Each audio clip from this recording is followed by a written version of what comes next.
Hmm.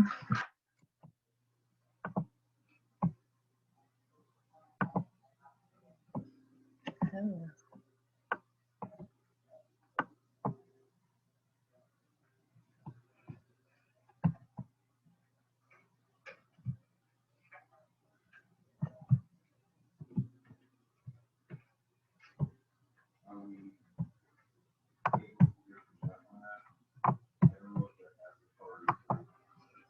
Hmm. Hi, Asai.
So, Asai, can you hear me? Because you're muted and not on video.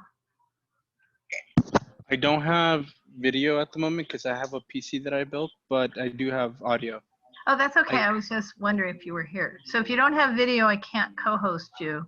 Jeff's not coming, but this is usually a tiny meeting anyway, so it won't matter. Okay.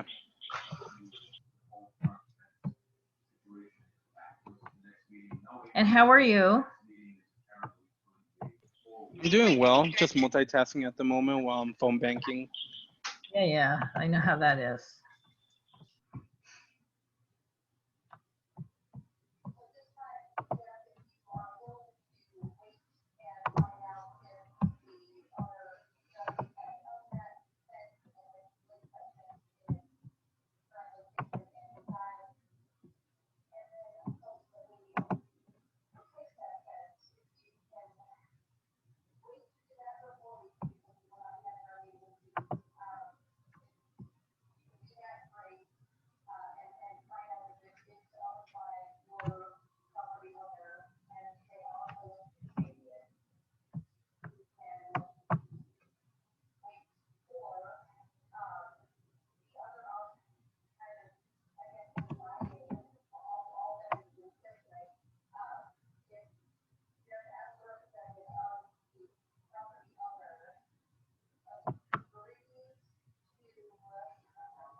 is, if there, we should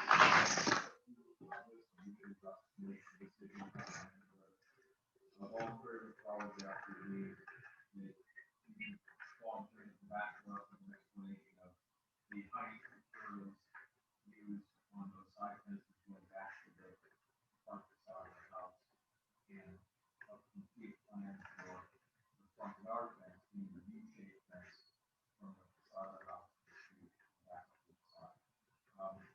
If you do that, then I guess maybe that would allow them to come back and want, you know, look for the reviews and then if you vote now and we vote, and it's very clear that people not going to happen or it's not. Yeah, it seems like we're at an impasse. In the interest of everyone's time, we'll come back and present the package. Okay, that sounds okay, Katie.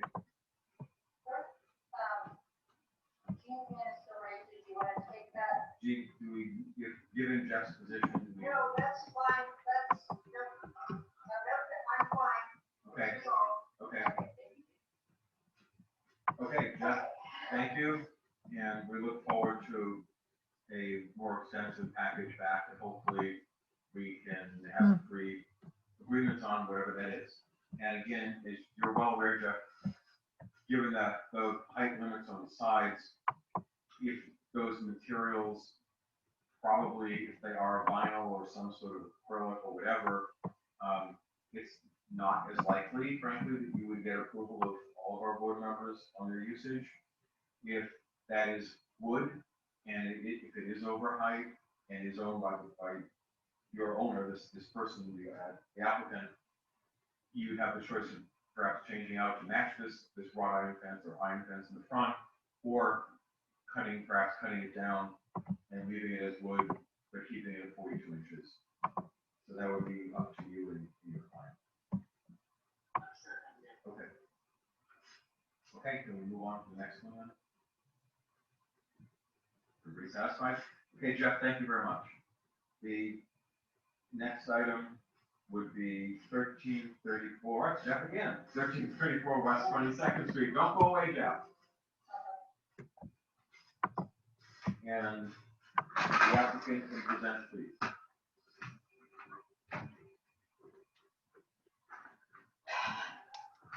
Hello, Greg.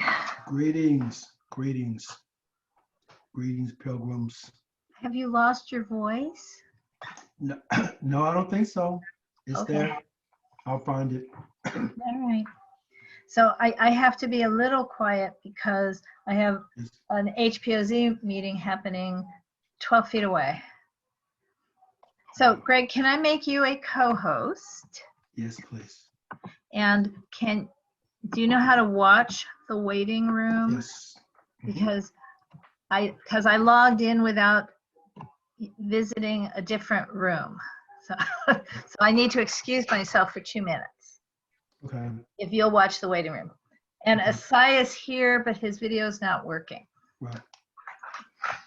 I built my own PC, so I ended up, I need to buy a video camera. card? Yeah. Oh, a video card as well. Oh, thanks for the reminder. Oh, man. Sorry for the noise. I'm also phone banking. My goodness, people, you guys are multitasking.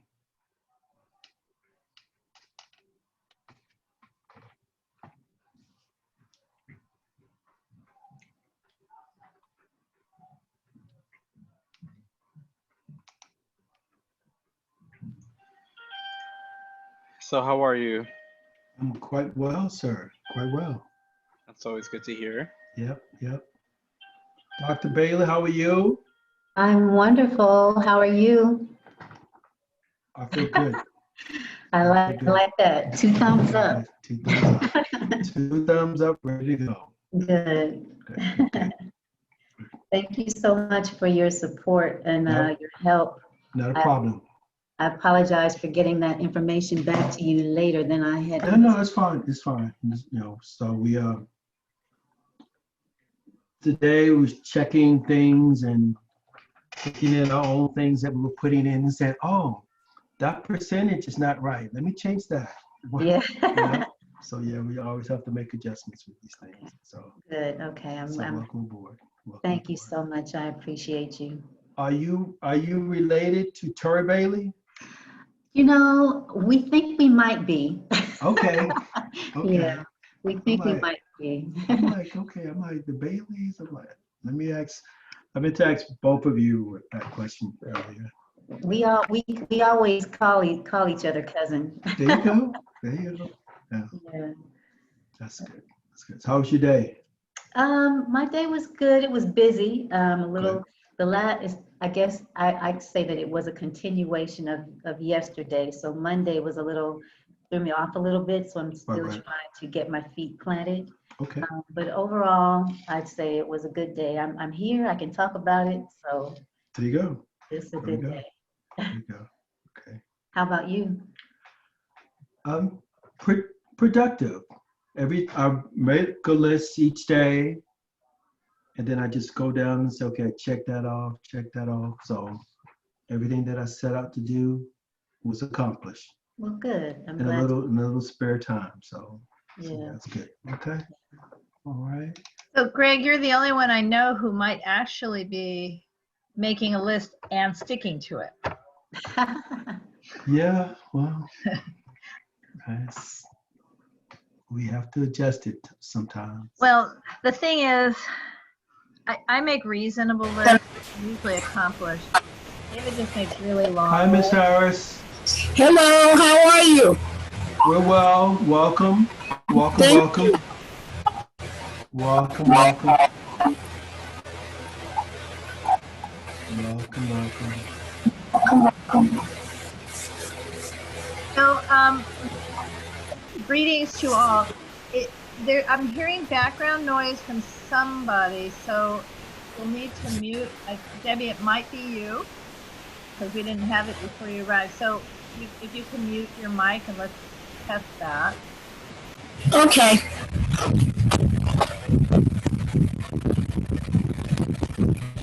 Or maybe.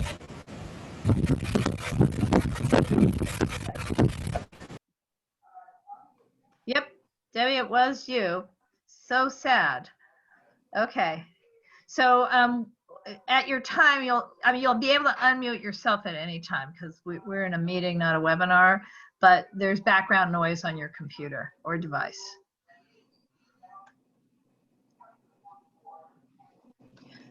So Greg, I know Yes. that Hugo is coming. I think Gabby's coming. It is 7:01. Yes. Should we wait we have quorum, but I wonder, Hugo actually emailed us saying he'll be here. So I Right. wonder if we should wait a few minutes. Let's give them till 5 after? 6 after. Yeah. Okay, 5, 6 that's after. fine. That is fine. So, Miss Debbie, how was your day? but I muted her. Oh, no, she can Unmute. No, unmute she can herself. unmute herself.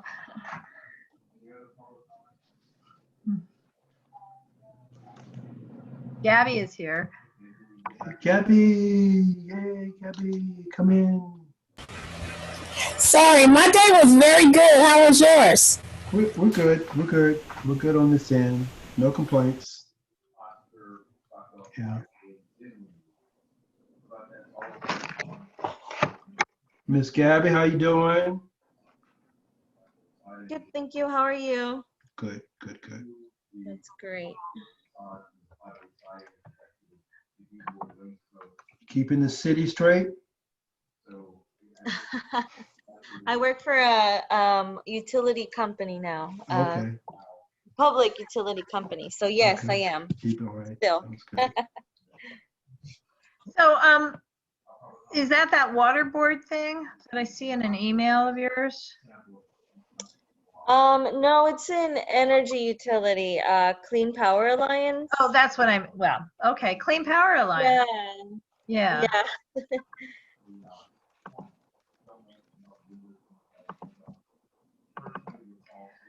So, Gabby, I'm still choring through copying Zoom meetings for you. You don't need last month's executive because in theory, Greg took the minutes, although I haven't seen the minutes, but you weren't here, so you're not responsible for those minutes. But what I have Thursday, October 1, governing board, Thursday, September 3rd, governing board.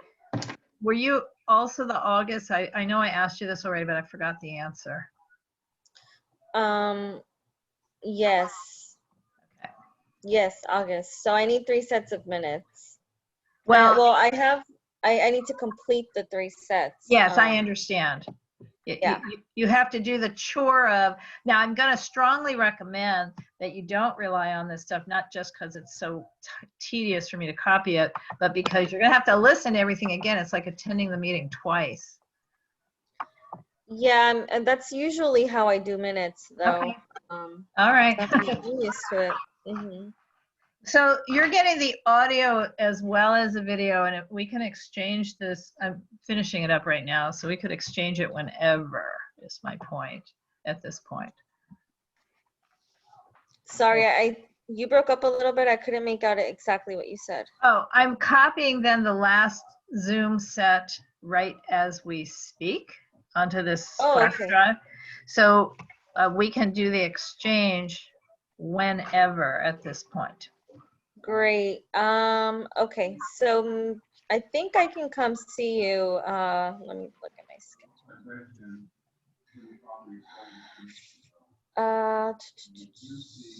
Looks like Wednesday, Thursday, and Friday I'm pretty busy, but Saturday morning I'll be available. Okay, we can do that. Or we can talk offline because I can also just drop it at your house if you want. Okay, let's do that then. Yeah, but let's just talk offline because Hugo is here and we can call the meeting to order. He's all here.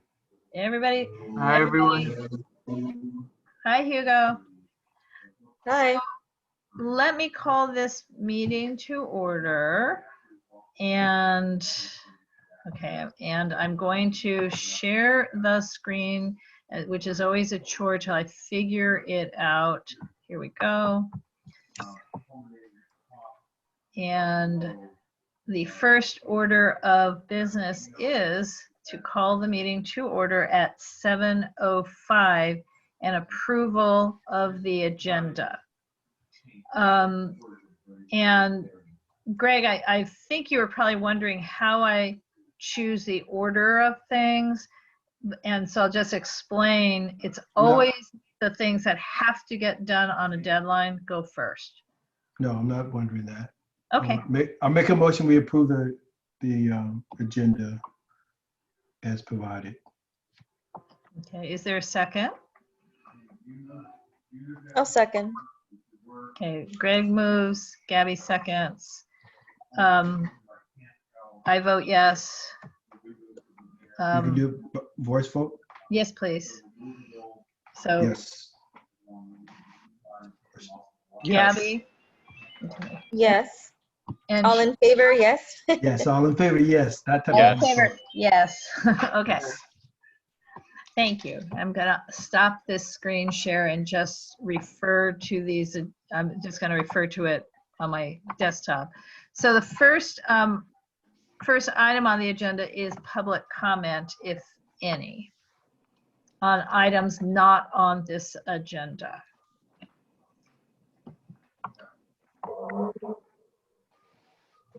I had one, Laura. Sure. Okay. I'm sorry. I guess really, let's wait a moment aside.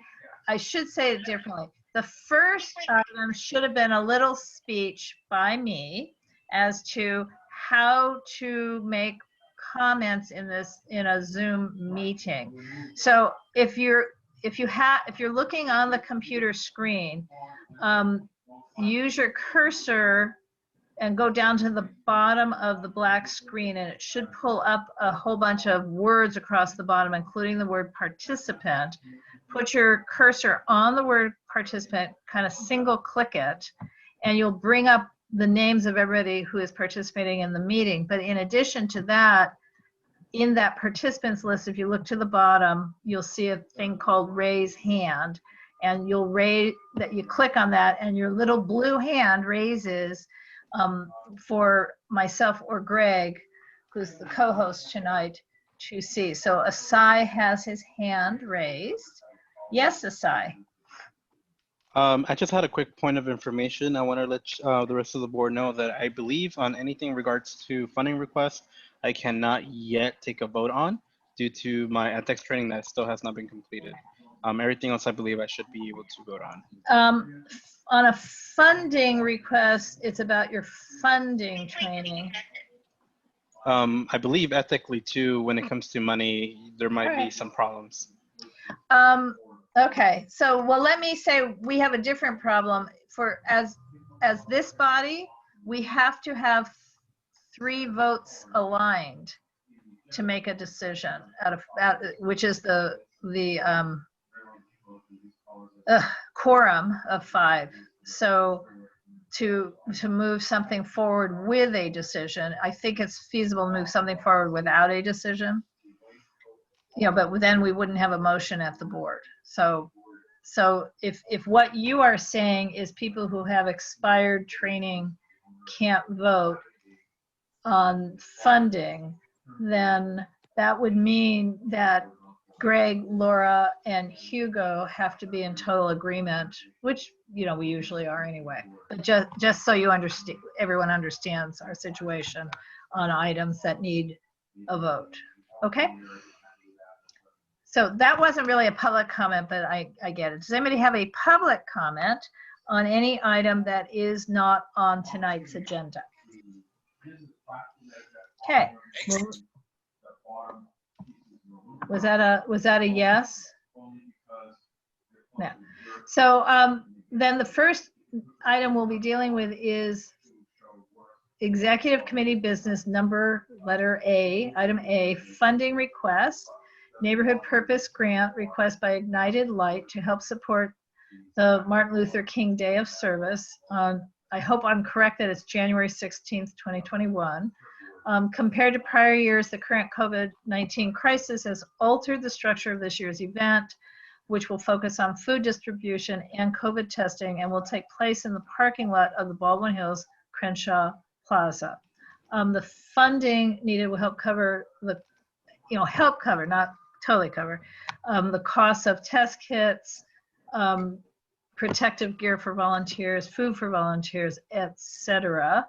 And the request is for $4,000. And Greg, are you shepherding this, or Dr. Bailey, do you want me to share the application, or do you have something else you want to share first? No, you may share the application, and I can speak if that's okay. Okay. While it's being shared. Okay. Okay, perfect. All right. Good evening, everyone. Thank you so much for having me. Again, my name is Dr. Cassandra Bailey. I am the founder and CEO of Ignited Light, which is a 501c3 whose mission is to match unemployed and underemployed marginalized single mothers with health and wellness professionals who will provide optimum care for them and their families. An arm of Ignited Light is the Dr. Martin Luther King Day of Service, in partnership with the Baldwin Hills Crenshaw Plaza, Home United Methodist Church, Community Build, the Los Angeles Sentinel, TEDx Crenshaw, and local businesses. The MLK Day of Service provides free medical, legal, dental, and employment services to Crenshaw residents. Since its inception in 2016, this event has served as many as 260 residents at a single event. In collective years, more than 600 community residents have benefited from the services provided. Some of the service providers have included EDD, the City of Los Angeles Personnel Department, the Red Cross, the Los Angeles Fire Department, the Los Angeles County Department of Mental Health, the Los Angeles Police Department, and the AIDS Healthcare Foundation. Prior to COVID-19, the two-day event has been held inside the Baldwin Hills Crenshaw Plaza.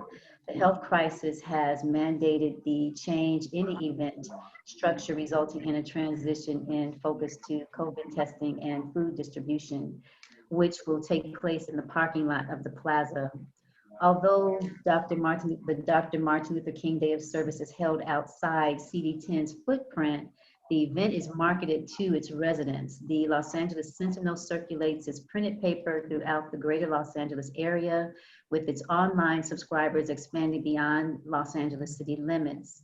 In previous years, the Baldwin Hills Crenshaw Plaza promoted the event through email blasts and U.S. Postal Service. Both services of marketing included residents in CDC 8 and CD10, as well as other neighborhood council jurisdictions. Holman United Methodist Church is in CD10's footprint, as well as many of its parishioners who have supported the MLK Day of Service as individual donors and participants. Lastly, the test administrators, COVID-MD, will market the event on a grand scale that covers all neighborhood council footprints and greater Los Angeles. COVID-19 health crisis has resulted in a major increase in budget. As you review the projected budget, the total far exceeds the amount that has been requested of United Neighborhoods Neighborhood Council. In addition to the two organizations listed, requests have been made to the AIDS Healthcare Foundation, who is one of our continued sponsors. We have also received approvals from Vermont Slauson CDC and the Stentorians, which is the Black Firefighters Association. The remainder of the budget will be funded through individual donors, in-kind sponsorships, and a health-related wellness virtual fundraiser that will commence November 2nd, 2020 and continue through the end of the month. The two line items that United Neighborhoods Neighborhood Council have been asked to support will cover a portion of the test and marketing. Not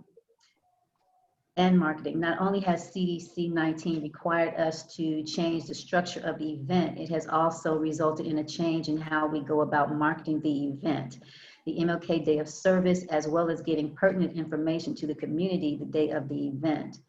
Given that a portion of the community service program will be live streamed, the scope of the community will broaden to include CDC's footprint, making the event accessible to CDC residents who wish to adhere to the city's Safer at Home mandate. The logos of the sponsors will be included in all marketing materials, as well as uploaded to the MLK Day of Service website. And a flyer for this year's event was included. I submitted that. I don't know if you have that available, Yes. Greg. If you could show them so that you can get that, will give you an idea of what the flyer looks like that the viewers will see. Are you able to see it? Can everyone see it? Yeah, that's from this past January, right? Yes, that's from 2020. And so we try to maintain the branding, so the flyer will look the same, but it will just have whoever the sponsors are, those logos will be there. So what you see now is what you will see for the 2021 event.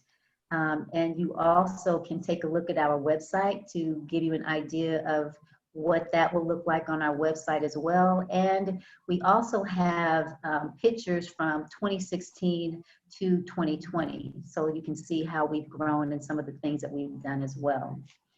And so that's pretty much what we have planned for 2021. Are there any questions? Okay, so again, if people would raise their hands, please. Okay, I need to come out of this. Okay. Well, I'll start it off because I can, because nobody else has their little blue hand up and I don't have the ability to raise a blue hand. One of the questions I have, so since obviously you are partnering with Holman, which is right here in the center, it's about 200 feet from yards from where I am actually, right in the center of United Neighborhoods footprint. And if the AIDS Hospice Foundation does jump in, they also have a facility here at Gramercy in Adams. So are they getting word out? I mean, who is the serving literally who, and how are they being reached? I mean, are the partner organizations identifying people within their service spread? How does that work? So actually the way it works is We have the partners promote the event as well as the committee. And we, again, we've connected with the Los Angeles Sentinel. The Baldwin Hills Crenshaw Plaza also promotes the event.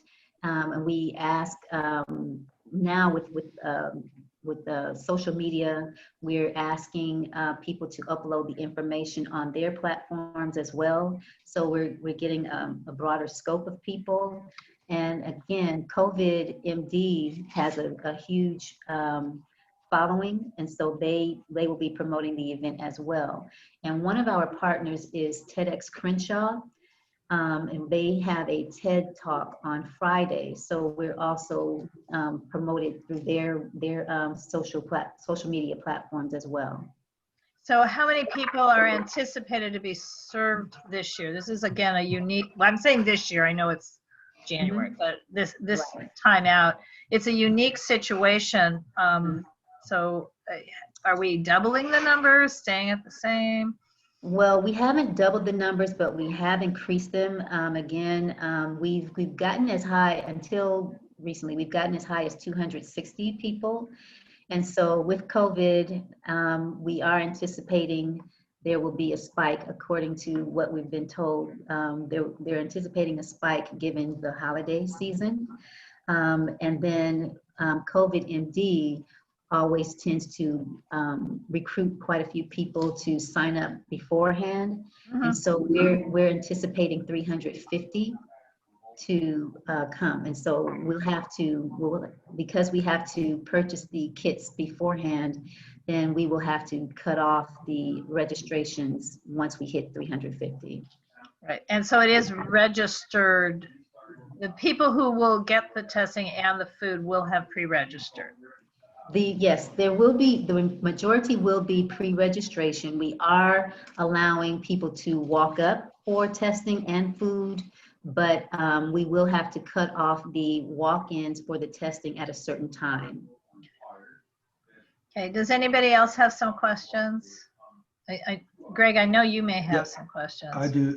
Dr. Bailey, my concerns were, as I shared, that it wasn't in the UNNC footprint. Right. Yes. And then also my second concern is the availability of testing with the county. That's pretty prevalent and available. So I'm just wondering about the partnership with what the county is already doing in testing and the ease of getting a test. And so I'm wondering if this is redundant. And then the third issue is for the members, is that the request is currently above what we have put in this section of the budget. So if we approve this, we would need to move money into this section of the budget. So for Dr. Bailey, for you, just coordinating with, well, let's talk about the entire budget. You mentioned other people will contribute. Yes. But it would be good for us if we could have seen the entire budget complete. Okay. And right now, we don't see the entire budget complete. So we don't see evidence that the entire project is funded. Okay. So going to the budget, I guess at that point, I did not understand that you wanted me to include that information.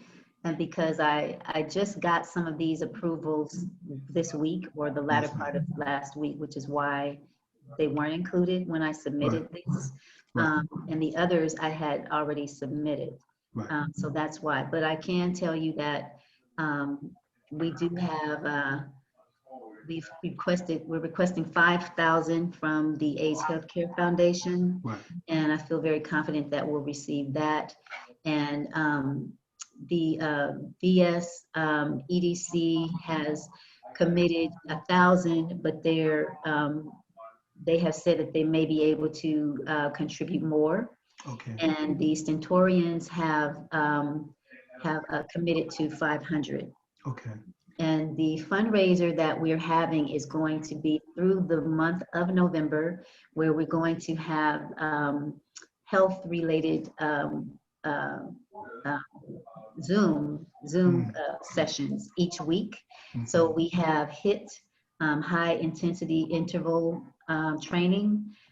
We have, I think we have 2 yoga classes, and we also have, I think we have Zumba. And so each class will be a minimum donation of $35 for one class, or you can get all 4 classes for $120. Okay.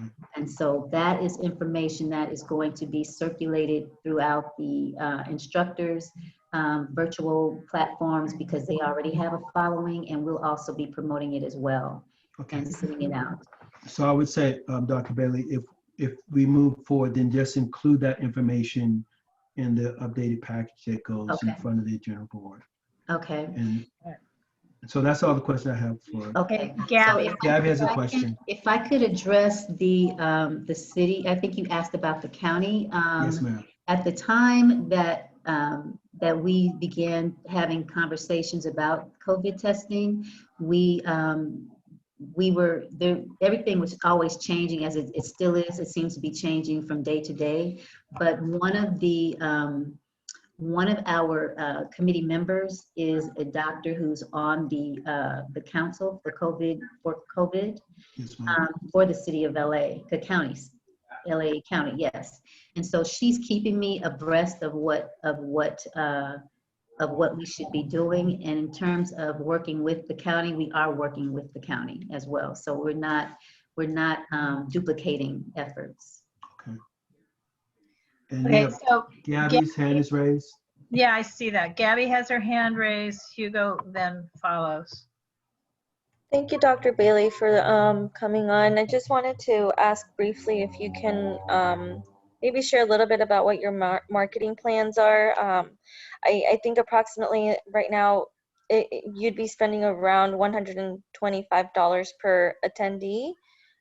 So I'm just wondering how, if you're planning on doing some outreach, what that outreach looks like for the community. Yes, we are doing, well, we are going to have to modify our outreach to do a lot more outreach via social media, which means we are having to purchase more social media platforms. We are also having to purchase more virtual ads. And we're going to be live streaming a portion of the event. So we have, we're still going to have service providers on site. And then we're going to be live streaming as well. So they'll be available to talk about their subject and give information. For example, we have a chiropractor who will be coming again, and he's going to be talking about health related in relation to chiropractor adjustments and answering questions. So we'll be having live streaming at the same time, and there's a cost for that as well. And so that's where that cost will be going. Okay, thank you. You're welcome. Hugo? So, I have a question similar to Gabby's. I was going to ask,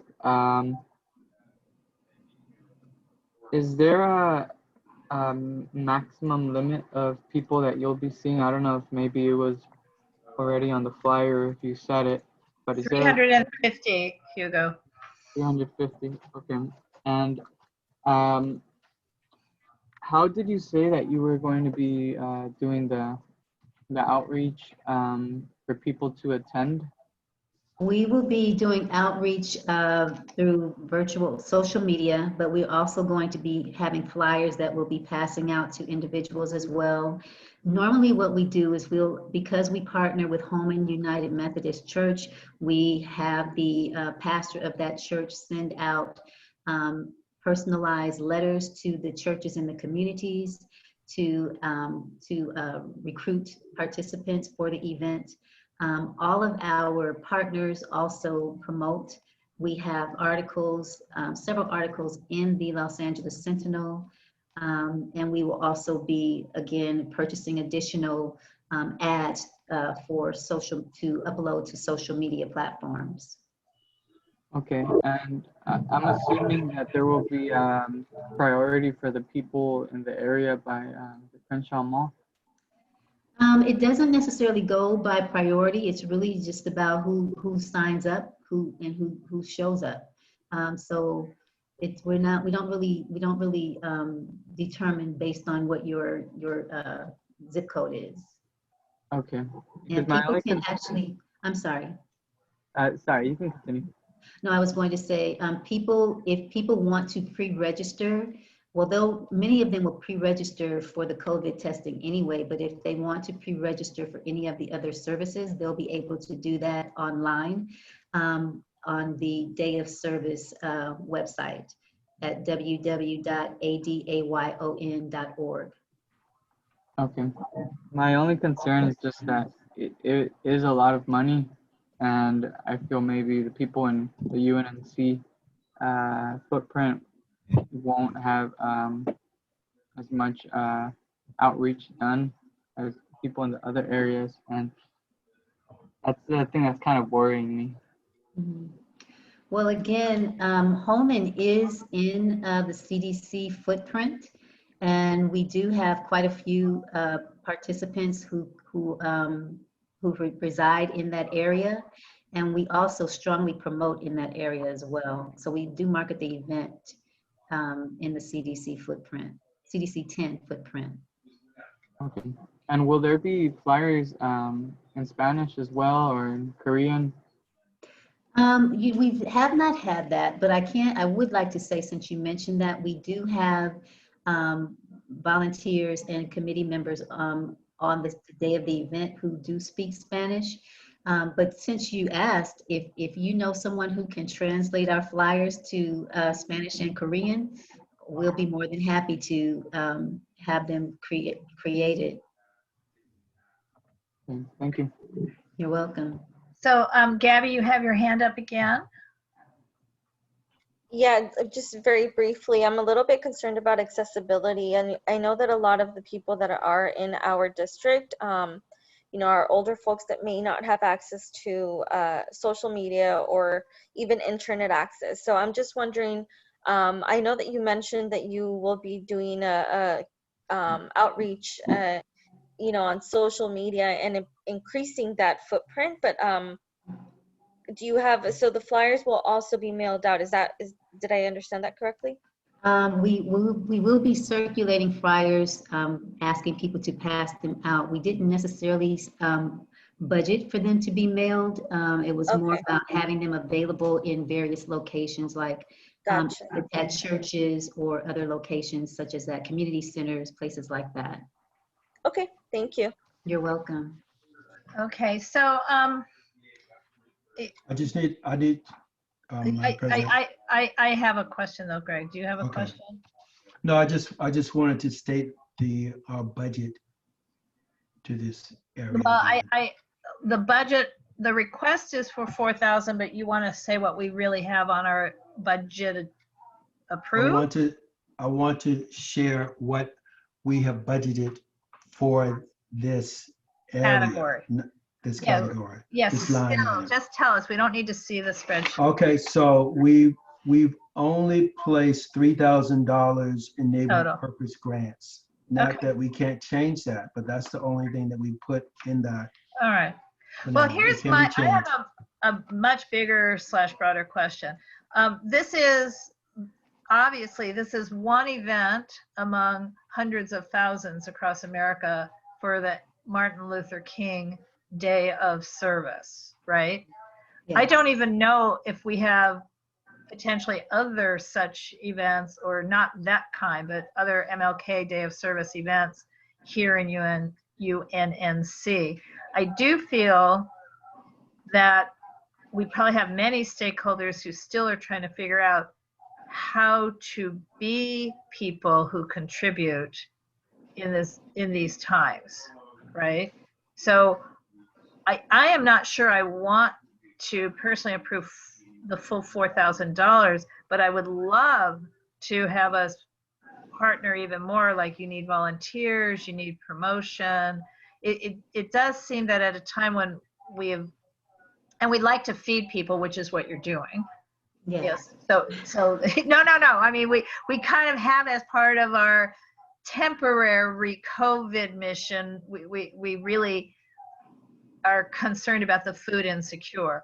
I'm just not sure $4,000 on an ephemeral event, although when we provide food boxes, it's ephemeral anyway.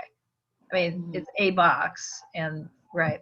So, but how can people be involved in this event? And also, I mean, I see that Raheem is here and Gabby, there are communications chairs. You know, it's kind of in part also, Michelle, can you mute yourself? We have some background noise. It's also, thank you, that I'm looking online, and it does say that on MLK Day, millions of Americans, this is the Points of Life Foundation, millions of Americans honor Dr. King's legacy by coming together for a National Day of Service and dialogue, so both. Make it a day on, not a day off. Find or host an MLK Day opportunity near you. So how do we help our stakeholders participate in this and or other MLKs? And I think you were doing some sort of TED Talk as well. Yes, that is on Friday. We have the TEDx Crenshaw Salon, which is a smaller version of a TED Talk. And we'll be focusing on health-related topics. And so that's a smaller version of a TED Talk that keeps the TED community connected between the larger TEDx. And so that's when we I'm suddenly realizing we're talking shorthand. I'm not sure everyone here knows what a TED Talk is, if you could explain. Sure. Okay. So TED Talks are, they are, okay, and there's the flyer for the TEDx Crenshaw Salon that we did for this year. So that is basically it's a conversation, and it definitely was a conversation. It's around a certain topic, and if you can go to TED.com and you'll see any type of conversation you want to have. There's somebody who will present on that subject matter. Because we are focused on health, all of our subjects, all of our presenters will focus on health-related subjects. Is that helpful? Yeah, and also just FYI, now that I see this, Zoanne Clack is a person who lives in this community, by the way. Okay, that's good to know. FYI. Okay, and in terms of volunteers, we're always looking for volunteers. So if there are people in the CD10 footprint who wish to volunteer, we're definitely going to need more volunteers, especially for 2021, because we'll be having the drive-through food distribution, as well as the COVID testing. So we're always looking for people to volunteer. And how many volunteers do you usually, or will you need, do you think? Well, let's see, we usually have about 25. I'm thinking we're probably going to need another 25 minimum. Okay. All right, Greg, I'm handing this back to you. What do you want to do? I'm putting you on the spot, but I'm handing it back to you. I don't know why you handed it back to me. What do you want? Because you're the treasurer and you brought it forward. Oh, well, I brought it. Oh, that's why. Okay. But what would you? My concern. So let me speak as the treasurer. Right. The request is beyond what we have budgeted. So if we honor this request, then we would have to do major budget reduction. It's about 10%, a little short of 10% of our annual budget. Right. So I don't recommend that amount, but because of the budget that we have and what we have programmed. That's the budget part. Okay. The other part, then the other concerns have nothing to do with budget. The concerns are, then also we will look at the other budget items later. I'll express my other concerns about it not being enough footprint, but that has nothing to do with the budget part. Okay. So you have concerns. Well, the physicality of it not being in the footprint, I'm okay with, since the major partner organization is right here, literally at 4th and Adams. Mhm. which is Holman Church. My concern is the 350 people served, where are they our stakeholders? In other words, are they our stakeholders within our footprint? I don't know if there's any way to know the answer on October 20th, as people will sign up on January 1st or so. Hugo has his hand raised. You go. I was going to ask, is sorry.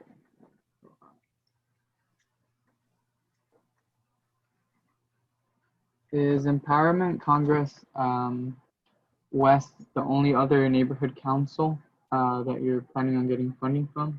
Yes, I only asked Empowerment Congress West and United Neighborhood Council because one of the partners, Holman, is in CD10, and then the Baldwin Hills Crenshaw Plaza is in CD8. So I didn't approach any other councils.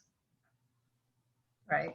So we're not just all of CD10. We have a specific footprint of our own, which is from Pico to Exposition-ish. And this is more or less from Normandy to Crenshaw. There's a zig and a zag here and there. So there's also West Adams Neighborhood Council, which is Crenshaw then West. And I know your partners are not based there. And I don't know if they, I don't know their opinion either. But Hugo, do you have more questions? Your hand's still up? Or are we done? Hands down. Okay. So I guess the issue now is are we going to make a motion to move it forward? Are we going to make a motion to change the dollar amount? Are we going to make a motion to, how can we support this? right. I feel more comfortable, frankly, with 2,000 than 4,000. That's my personal, for no good reason, just arbitrary idea. But our entire budget is 3,000, right, Greg? That's correct. Right. For I would this- say for this maybe area. even half of our, but I mean, just 1,500, because that would take up half of our budget for this type of funding. Well, Gabby, I will explain, and Greg will probably support this. This is an NPG, so it's a unique animal in funding because essentially we write a 501c3 organization a check for, and they, in the end, they can kind of spend it how they want, but usually it's required that it's, on this event and not on some other. But we can move money around in the budget if any of the other requests that come to us need to be an NPG versus what has been lately defined is any of our COVID spending that we've done up till now. No, I understand that. That's not, I think my concern is just mainly what everyone else's is really, that we're not certain that this will have a specific impact in our jurisdiction, and so that's really where I stand.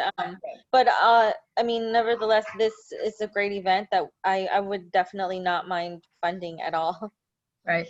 And then can I ask Raheem, since you're here, if you are here and didn't put your kids to bed, Raheem, are you actually here? I'm here. Good. So for you and Gabby, also supporting this through our communications task force meeting, that's not going to cost us money, right? I mean, we could support this in other ways, in addition Yes, to that's the smaller correct. money, because through our Facebook and through MailChimp. Our social media. Right. Because I would like to support this, and frankly, I would like to, now that I know there is a Martin MLK Day of Service event, or maybe more than one event in our area, I'd like to encourage our stakeholders to participate, not to be served, but to help serve, to serve. Your hand is raised. Yes, I see that. Hugo. Yeah, my concern is just that we'd be paying as much money as Empowerment Congress West, even though it's in their boundaries.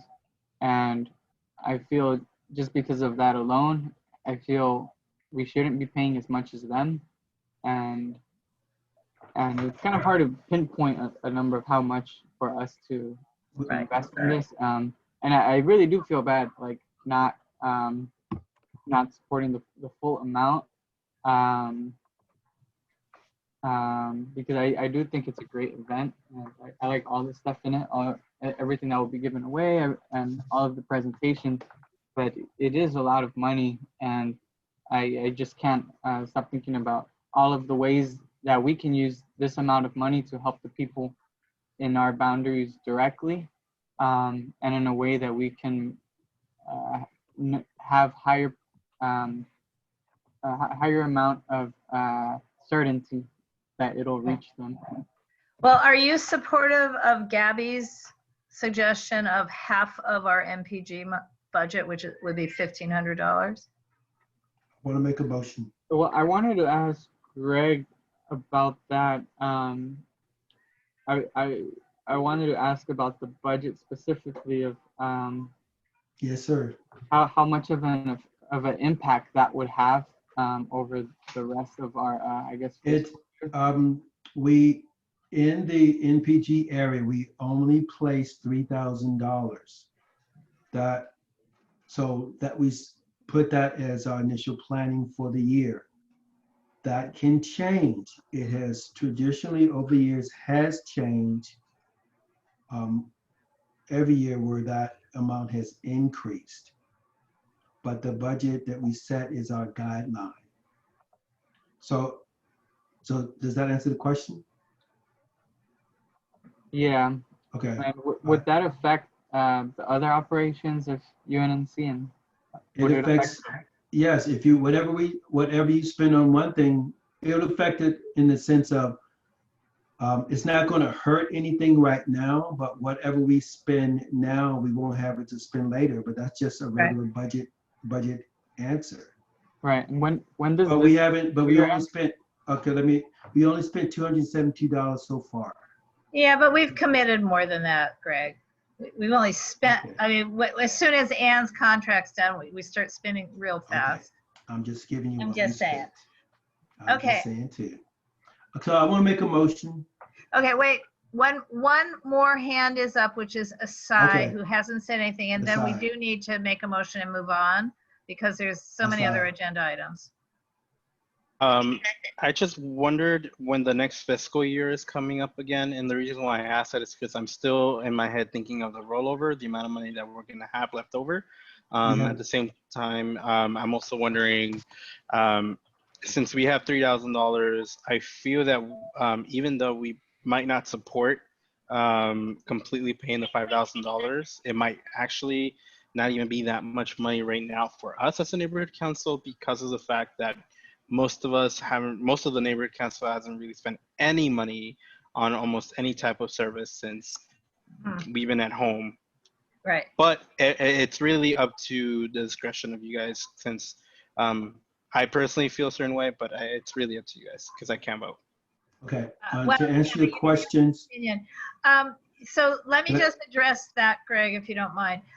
Do not assume that we'll have any rollover for next year with the city's financial crisis. I recognize that the city council a couple of years ago said we always get to roll over up to 10,000. I'm not sure they won't rescind that this year. I mean, they're already starting the furlough days for the entire city is furloughed on November 3rd, just so you know.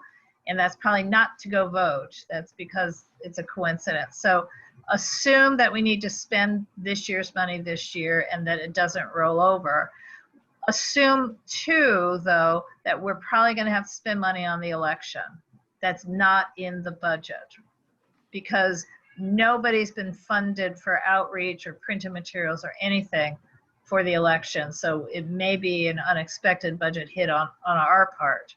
And also, I think we do need to assume if the COVID gets worse and not better this winter, we will be again donating money for many food options, probably, and not for much else. So, I mean, you know, we are constricted. We're not holding events, but we do have other things that we're going to spend money on. I feel I've heard a bunch of different numbers. I said 2,000. Gabby said 1,500. Asai said he might spend more, but he can't vote. We need to have a number pushed forward. Greg?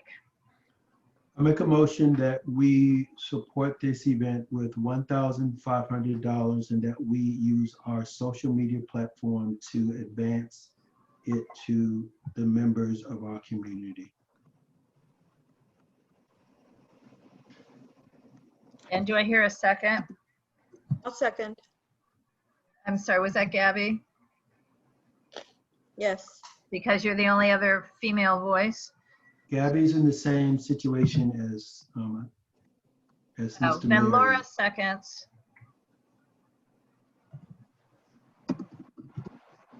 Sorry, what was that? Your status is in the same status as Mr. Mayor's. Is it still? Gabby, has Really? your training been handled? No, Gabby had taken ethics. It's Kyle's records that were bad at Dunn. I'm just, the training records as of, Yeah, no. I've seen other emails. Gabby has taken the state mandated ethics. I'm hearing Yes. background noise. yes.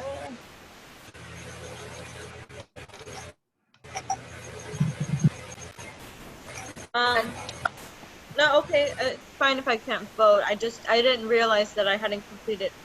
I thought I completed all of my training, but I thought you had to. Okay. yeah, I'll have to log in again. Okay. She's complete the funding and Yeah, then this they was did her. accept her ethics is not posted on the platform, but she did complete the state training that they did accept. The only thing that she is pending is the code of conduct according to the training law. Oh, well, I think that Okay. I think that will make Gabby. Yeah, Well, we can vote. I did the here. I posted the motion to the chat, and I So four of us seconded can vote. to avoid this. The motion to support this event with $1,500. I mean, it's in an MPG. I'll just write Laura, what. I don't believe the other part of the question was answered in regards to when the fiscal year ends and starts all over again. July. June 30th, July 1.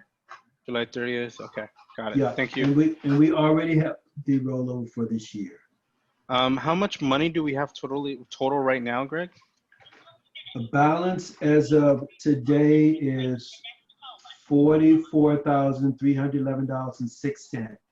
Right, Okay, but some of just that's keep that in mind, committed. guys. Aside, some of that is committed specifically, though. It's not like a loose change. I never said it was loose change, but I really doubt we're gonna use $40-something thousand Okay. in the rest of the year.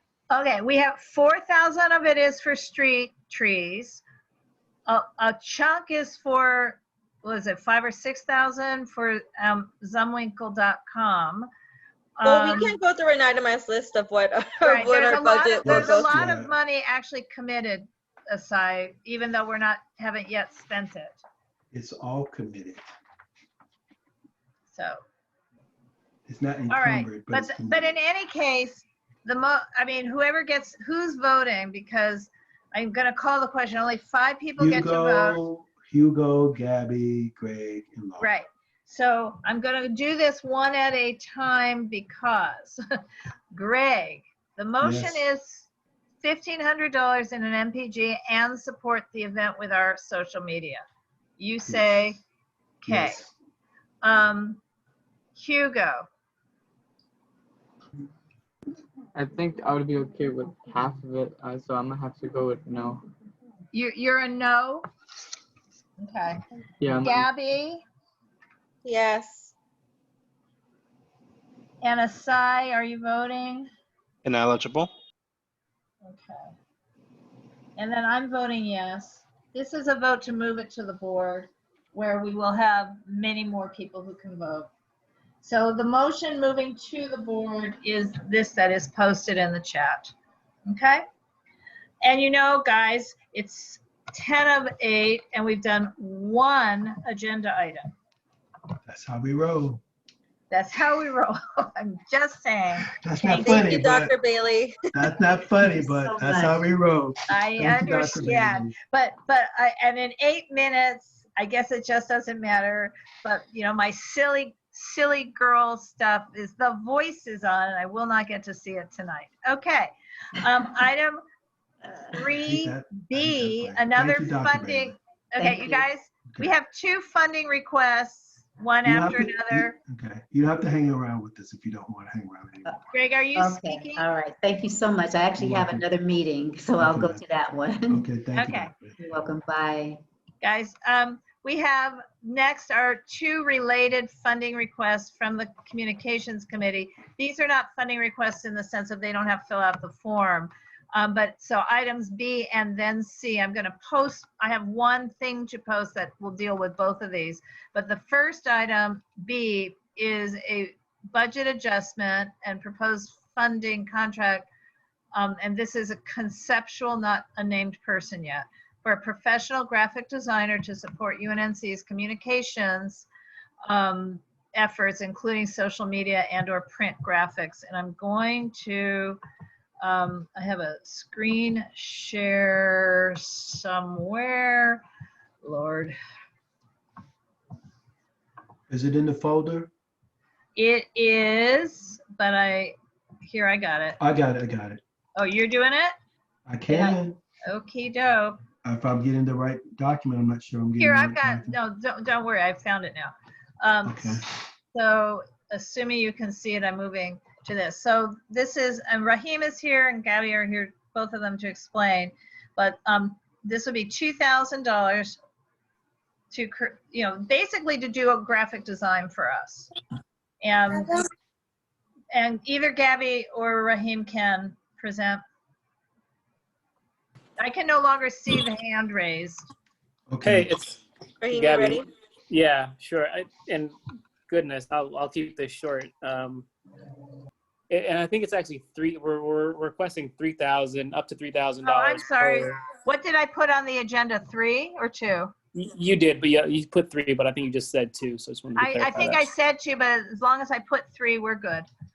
Yeah. And so basically, as we continue to ramp up our social media efforts and our communication and outreach efforts, we have quickly realized that we would be much better served by having professionals kind of help us out in a couple of ways. So one way is a photographer. You'll see on that. Jesus, sorry, the Dodger game. And that is will on. be the next. I can scroll through, but I put on the Oh, I'm agenda sorry. So, graphic designer okay, first, sure, photographer second. But That's I put fine. on this thing, it's the other way around.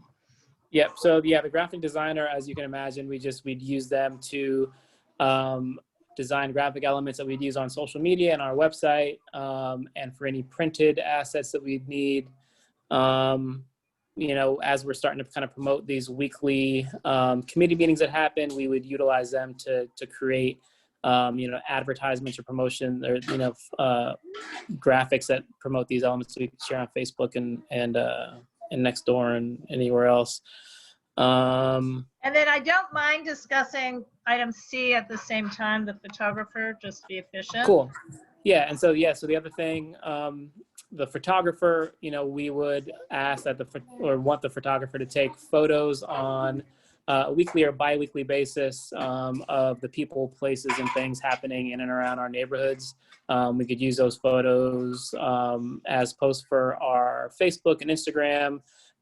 When we get back to having events that we put on ourselves or co-sponsor, we would ask the photographer to take pictures of those events.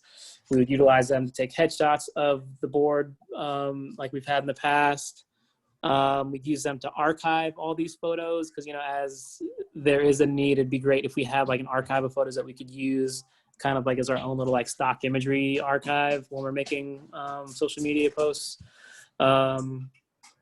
Yeah, so I mean, there's a lot of things that we could use both of these positions for, and we're asking for funding up to $3,000 per person. One of the specific things we talked about is, having dealt with our web person and knowing that the city is now being very stringent about insurance requirements. We know that can cost up to about $800 a year. So we wanted to make sure that there was enough padding in there to allow for that, and to still kind of be paying these people for something.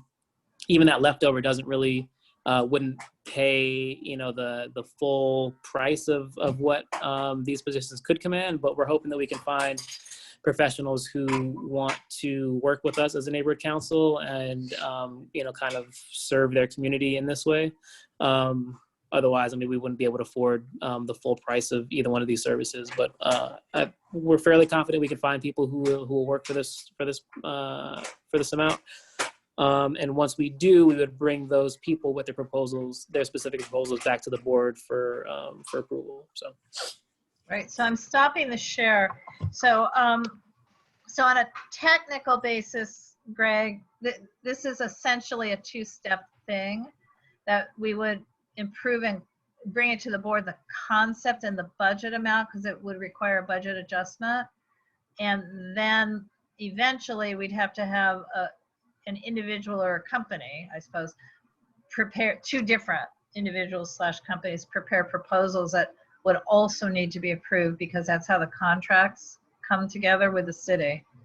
So this is, Raheem, if I'm understanding it, this money, it's an annual amount, but we will only have half a year of it, right? So we'll have to keep rolling forward.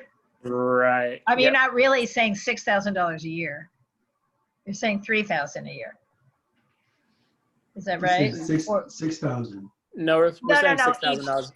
$6,000 for the two tasks, but not $12,000 for the two tasks Right. in this fiscal year, because because by the time this is done, it'll be only 6 months left. Greg. Yeah, if we're looking at the fiscal year, then yeah, sure. Yeah. Right, but the concept that we're bringing in the board would be $3,000 a year for each of these two tasks. Yes. Exactly. Yep. Yes. Okay, so my question is, with the graphic designer, what can you prepare to talk about why that's not within the realm of the web page manager to manage and do for us? Why is that? It's just two completely different services. Right. Webmaster stuff is more technical in nature. It's, like the back end of our website.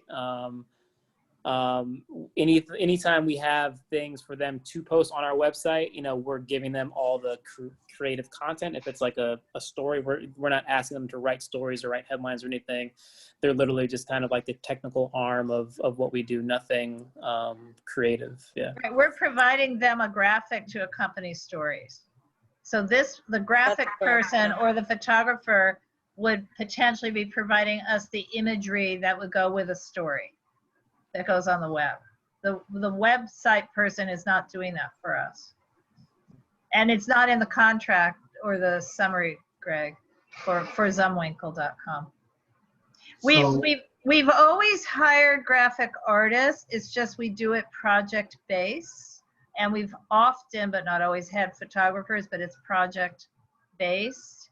And this would be more of a retainer base ultimately the proposals that becomes a contract would also have to say something to the effect of there's, for other projects, my rate would be blah, blah, blah per hour. Again, just like the zumwinkle.com contract says that. So, so for other projects. Dorit, I saw your hand go up for a moment. Do you have? I do have a question, but are we doing questions yet? Sure. Okay, my question is, if the photographer is hired, can they take pictures of board members whose photos aren't on the website? Yes. Yes. Thank you.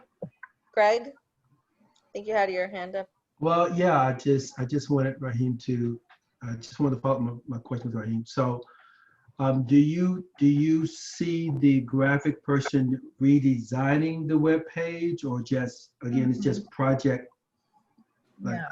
just a project that they give us so I mean, content for? You can kind of view the web stuff separate from this. In this scenario, the graphic designer would be designing stuff that would go on the website. Logos for articles, or any sort of like visual things on the website. But Okay. and some of that might play into a redesign of the website. As we rebuild pages, there might come a need for somebody to design something so that something looks better.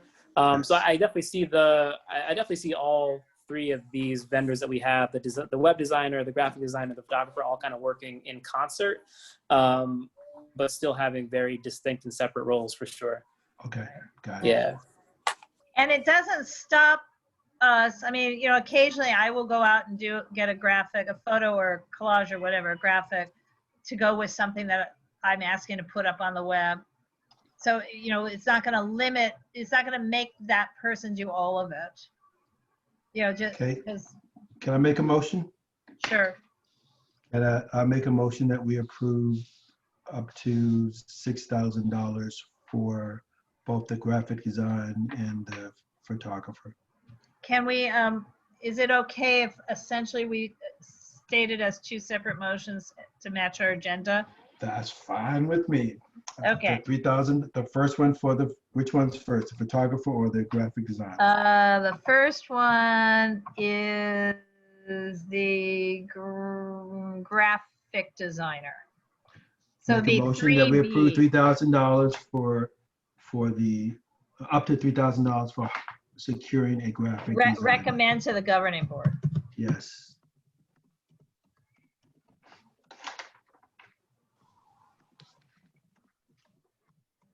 And just for housekeeping, when we meet, then I will give options of where we could pull the money from. I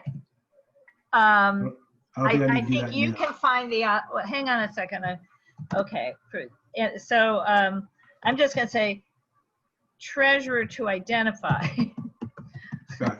Well, you don't have to do, it's a given that I have to do that. I understand, but for interest of time, let's identify it before the governing board instead of trying to do it on the fly here. No, that's what I said. I'll do it before that time. Okay. Funds. Greg moves. Who seconds? I'll second. Yeah, give a second. Okay. Okay. So do you guys see in the chat? Do you have the chat up? Yes, we can see it. Perfect. So that's the motion. Hugo, you have your hand up. Hugo? Yeah, question. I was just wondering about the photographer, because I'm not sure how it's historically been done, but in the past years, has a photographer usually just taken photos of the board members or of events as well? I'm assuming. Events as well. Okay, and it's just the difference here, Hugo, is we're proposing to change it from project-based, where we have to keep coming back and keep coming back and keep coming back, to a retainer contract base. Okay. Essentially, and Okay. adjust the budget because we didn't have it in the budget. Okay, and will these photos be used for both the website and for flyers? And Yeah, they'll be Facebook, ours. and Instagram, and possibly on the MailChimp when I send stuff out. Okay. It's across our channel. Is that the right phrase? Channels? Across our channels, and possibly for the outreach related to elections. We don't know, but Okay. yeah. So the plan is to just be taking a lot more photos than has been done in the past. Okay. Exactly. Okay, sounds good. Put it up in all your portfolios. Okay. Can we call this question? We're Yes. up because we have a second motion. Yes. I made a vote. All in favor of $3,000 for a graphic designer? Okay, I'm just gonna say, just Greg, Yes. Hugo, Yes. Gabby, Yes. Laura's a yes, and a sigh wherever you are. I can't see your hand. Ineligible. Okay, so 4 plus 1 ineligible. Okay, so the next motion is the same one-ish. Recommend to the governing board up to $3,000 for professional photography services. Who's the mover? I'll move it. I'll Who did- second. Was that Greg and Gabby? Yes. Yes. G&G. Okay, Move can it. I call the question? Yes. Okay, Greg, Yes. Gabby, Yes. Hugo, Yes. Laura, yes. Asai, are you going to stay ineligible? Yes. Okay, moving on. Thank Yes, you. as in I'm ineligible. It's okay, I got it. Thank you guys. Good night. Good Night. night. Night, bro. Be good. All right, Bye. now we have fun. The item D, Neighborhood Council 2021 elections. Fill in the darn NC election worksheet. And I've got that one, Greg. I've got the interactive one now. So Yes, I saw it. I'll share that one. So we have to recommend to the governing board how to fill this thing out. So I can do this. At what time do we want to, how long of a 6 to 8 hour window do we want to have the Dropbox? Well, I have a question. You said there's costs related to this? Not to this. Why is it? I'll tell you why it's not related to this. They won't let us pay for a second or third location. We have to have only one. I wanted to have a cost. I'm still asking for it to have more than one location and therefore pay. You see, it has to be manned or personed. But so far, Right. they're not letting us. So this is They're not paying what for the this cost one. is. The cost is the outreach. Various kinds, Okay. finding candidates, getting people to vote, telling people where to vote. We probably are going to need banners to Okay. direct them to our thing. So, but the question is, do we want a 6 hour window or an 8 hour window where the Dropbox will be in place and it'll be personed? Is the cost is no different for us, one way or the other? Apparently not. I would say 8 then. Okay, starting at what time and ending at what time? I don't know. AM. Do we want to do like 9 AM to No, make it 5 people PM? work. Make it 8. Maybe 8 a.m. Yes, to- 8. See, Gabby thinking the same. 8. 8.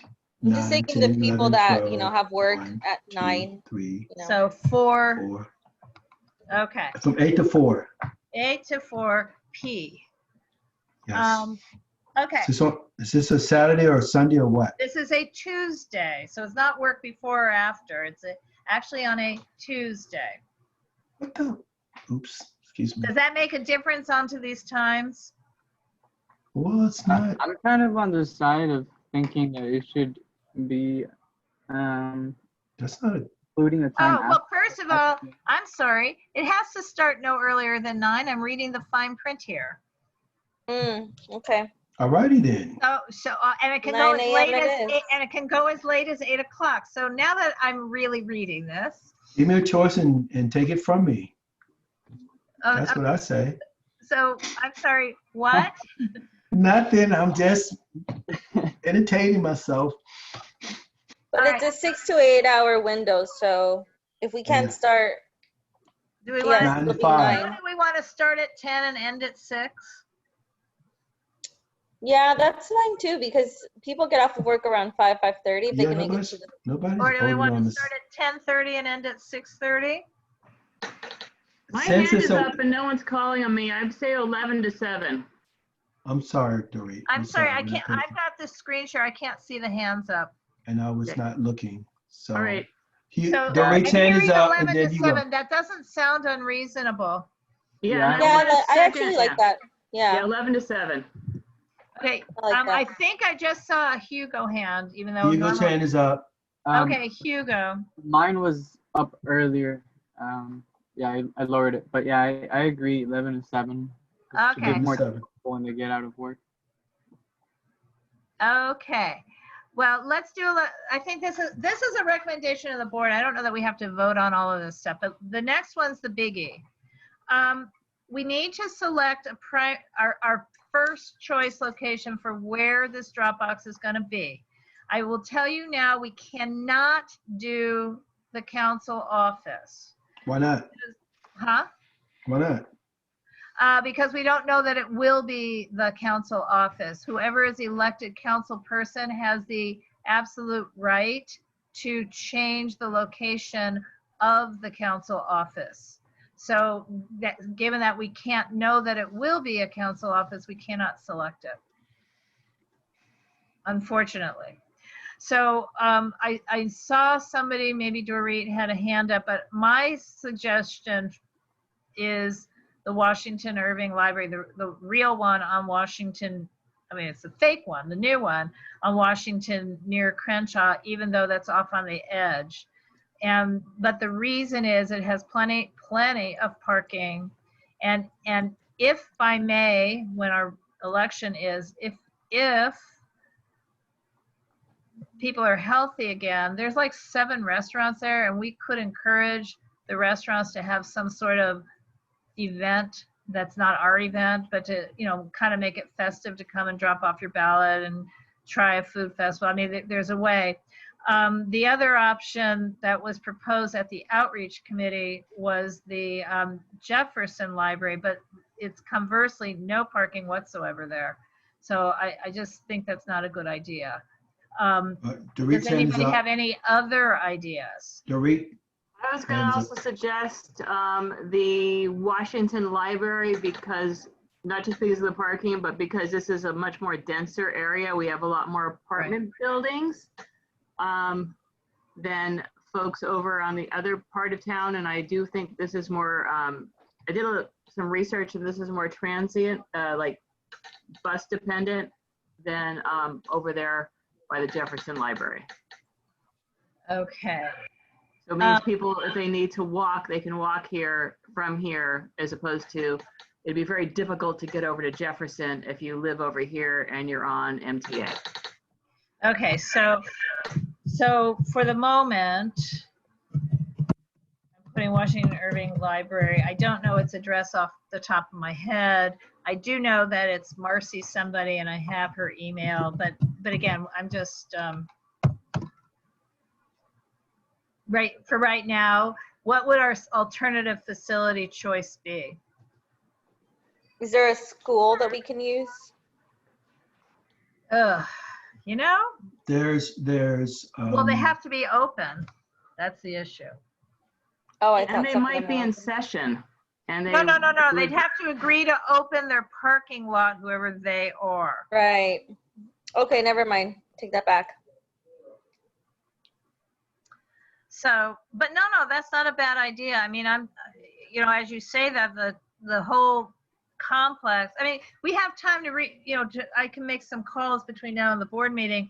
The 24th Street School combined with the, Greg, what's the name of the school, the high school? Yeah, the one around the corner from me that I can't think of the name. Pardon? Right now. I can't think of the name right now. Begins with a W, but yes, that's a Whitney, yeah, that's a real, there's plenty of parking there too.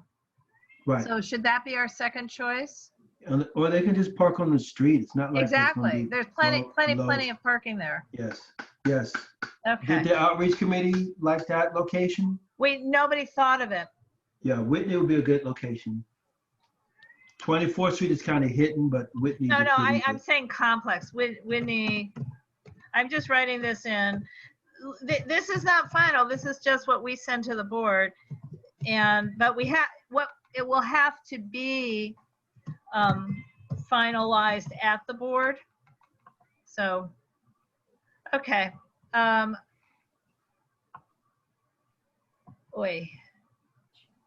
here's that next thing. Well, let's see if somebody raises their hand at the board meeting, election committee chair. Let's just see, okay? Yeah, let's see. Let's move on. Let us just see. So Maybe we can find what someone in the languages do we want? We want Spanish, we I want know. English, and we want, English, and we want Spanish, Korean. and Korean, right? Yes.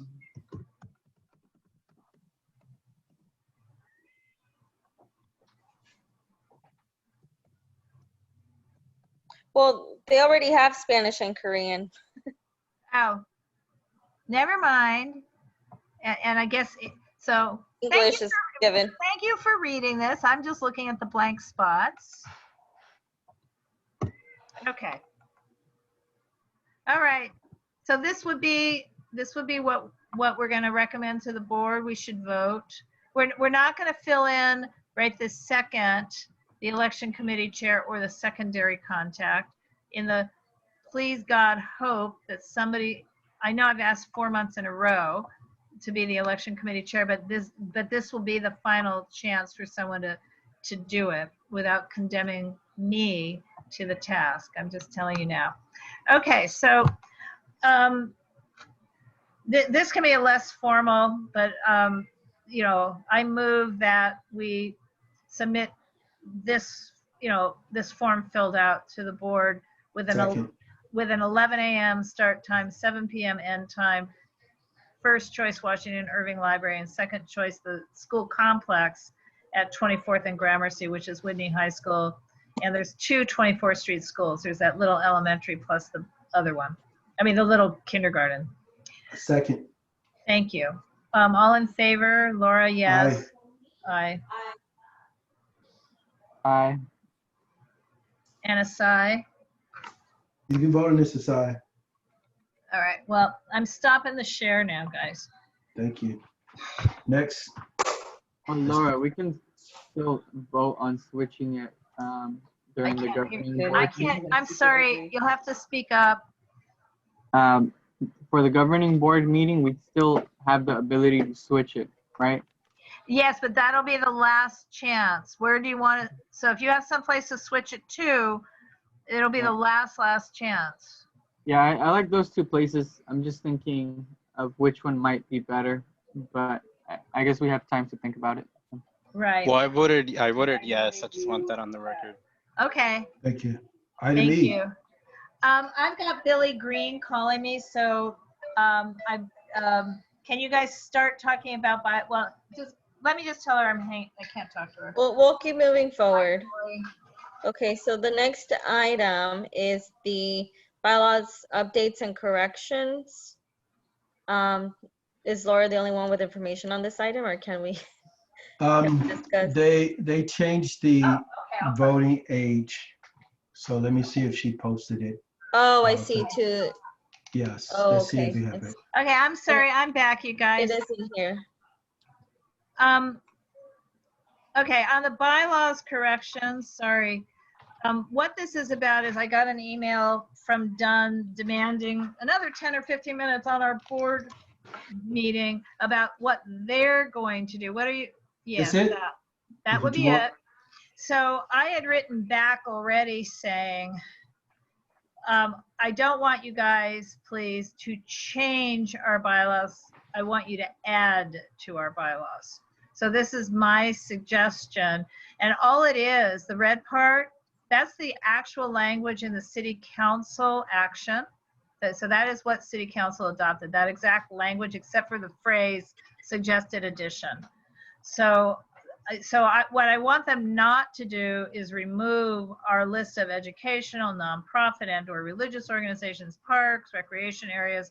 I mean, our UNNC's bylaws, especially that second part, Article B, governing, Section 1B, where it's more descriptive, was on purpose when we wrote these bylaws. Many of the other neighborhood councils have started limiting that to like 2 or 3 things, but we wanted to include all these organizations. So that's my only point, that we want them to add to, but not subtract from. What say you all? Does anyone care? Does anyone have the passion I do on this? I was just gonna comment on the stakeholder one.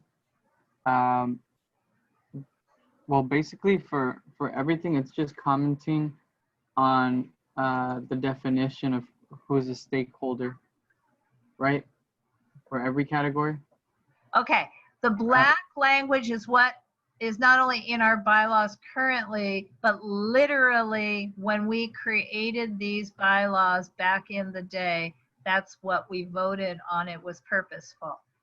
I'm fearing that they're going to delete all of that longer description and just stop it at the first part of the sentence. And that would be a slap in the face for the people who worked hard to come up with our broader definition. So in other words, Hugo, if through Dorit's efforts, now chairing a active recreation and parks committee, if it results in one or two of the parks getting what are they called, the park advisory somethings groups, those would be valid organizations, so your participation in that organization makes you a stakeholder here, and I want to make sure that stays. Or the Southwest Cab, or which is police.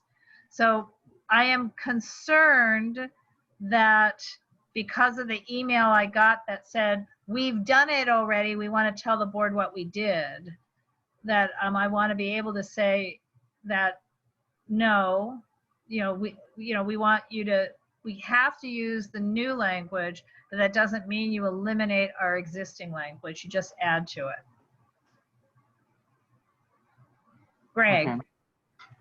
Okay. I thought she was just going to come and present information about the change of age, and then. No, this is the other thing. She's being rather secretive. This is the big one. The community organization. Yeah. All right, and so do we have the language that they sent out? This is the language, Greg. I copied it off the city council motion that was passed and signed by the mayor. Oh, I thought you said this was what the we originally red wrote. Words is exactly the new language, except for the phrase suggested addition, obviously. Mm-hmm. So, oops. Okay, I can't scroll anymore. I don't know why, because it's my because you're the one with the screen share. Got it. Yes. Here you go. Yes. But you want to go up or down? Yeah, I wanted to go up. So you see what they had already done. You see how they had in our current bylaws, they had already changed it to educational, nonprofit, and/or religious. Whereas our real language is educational, nonprofit, and/or religious organizations, parks, recreation. I mean, you see that change in stakeholder, they did a year ago. They just did it to us. And I'm not asking them to undo it. I'm just saying on the second section to leave it alone. And the second section in red is what they're proposing to change Article 5, Governing Board, Section 1, comma B. Mm-hmm. Yeah, they already changed our Article IV for the definition of a stakeholder. Right. Okay, do you need a motion to approve this, or? Yeah, well, approve. Well, given that, it would be nice to have a motion to approve it. It's just a recommendation to the board, which would happen after they give a presentation.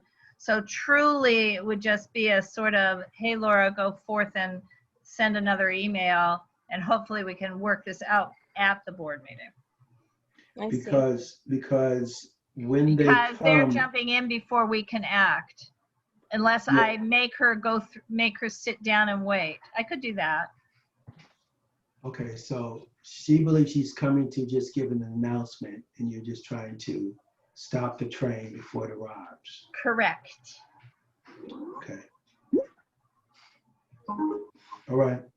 So yes, if you want to do a motion, or I can do a motion, I'm becoming eager to move along fast for the rest of the meeting. Yeah, let's make a motion, Laura. Make a motion, then I'll second. Okay, so I move that we recommend to the governing board and to Dunn that the revision to our bylaws be as we see in red in this posted document on stakeholder definitions. Blah, blah, blah. Blah, blah, blah is not really part of the motion. I second it. Okay. Is there any other discussion? No. Hearing none, let's vote. I vote yes. Greg? Yes. Gabby? Gabby, yes. Hugo? Yes. Asai? C. Okay. Next item on this agenda is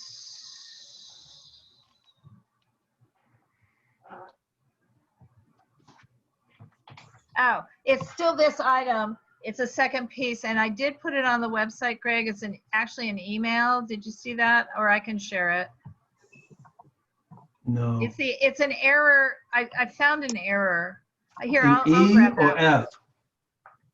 I found an error. I've been looking at our stuff so much. What are you talking about? Are you talking about item E or item F? Do you see where I had kind of, oh, here. I No, think I this is don't. it. I got it. This. This is an email that I sent. This is a version of an email I sent to Thomas Sung a while back, and Greg, I'd sent this to you as well. But the issue is that when I looked at our 2014 bylaws, which the version we voted on, which I had on my computer, Article VII,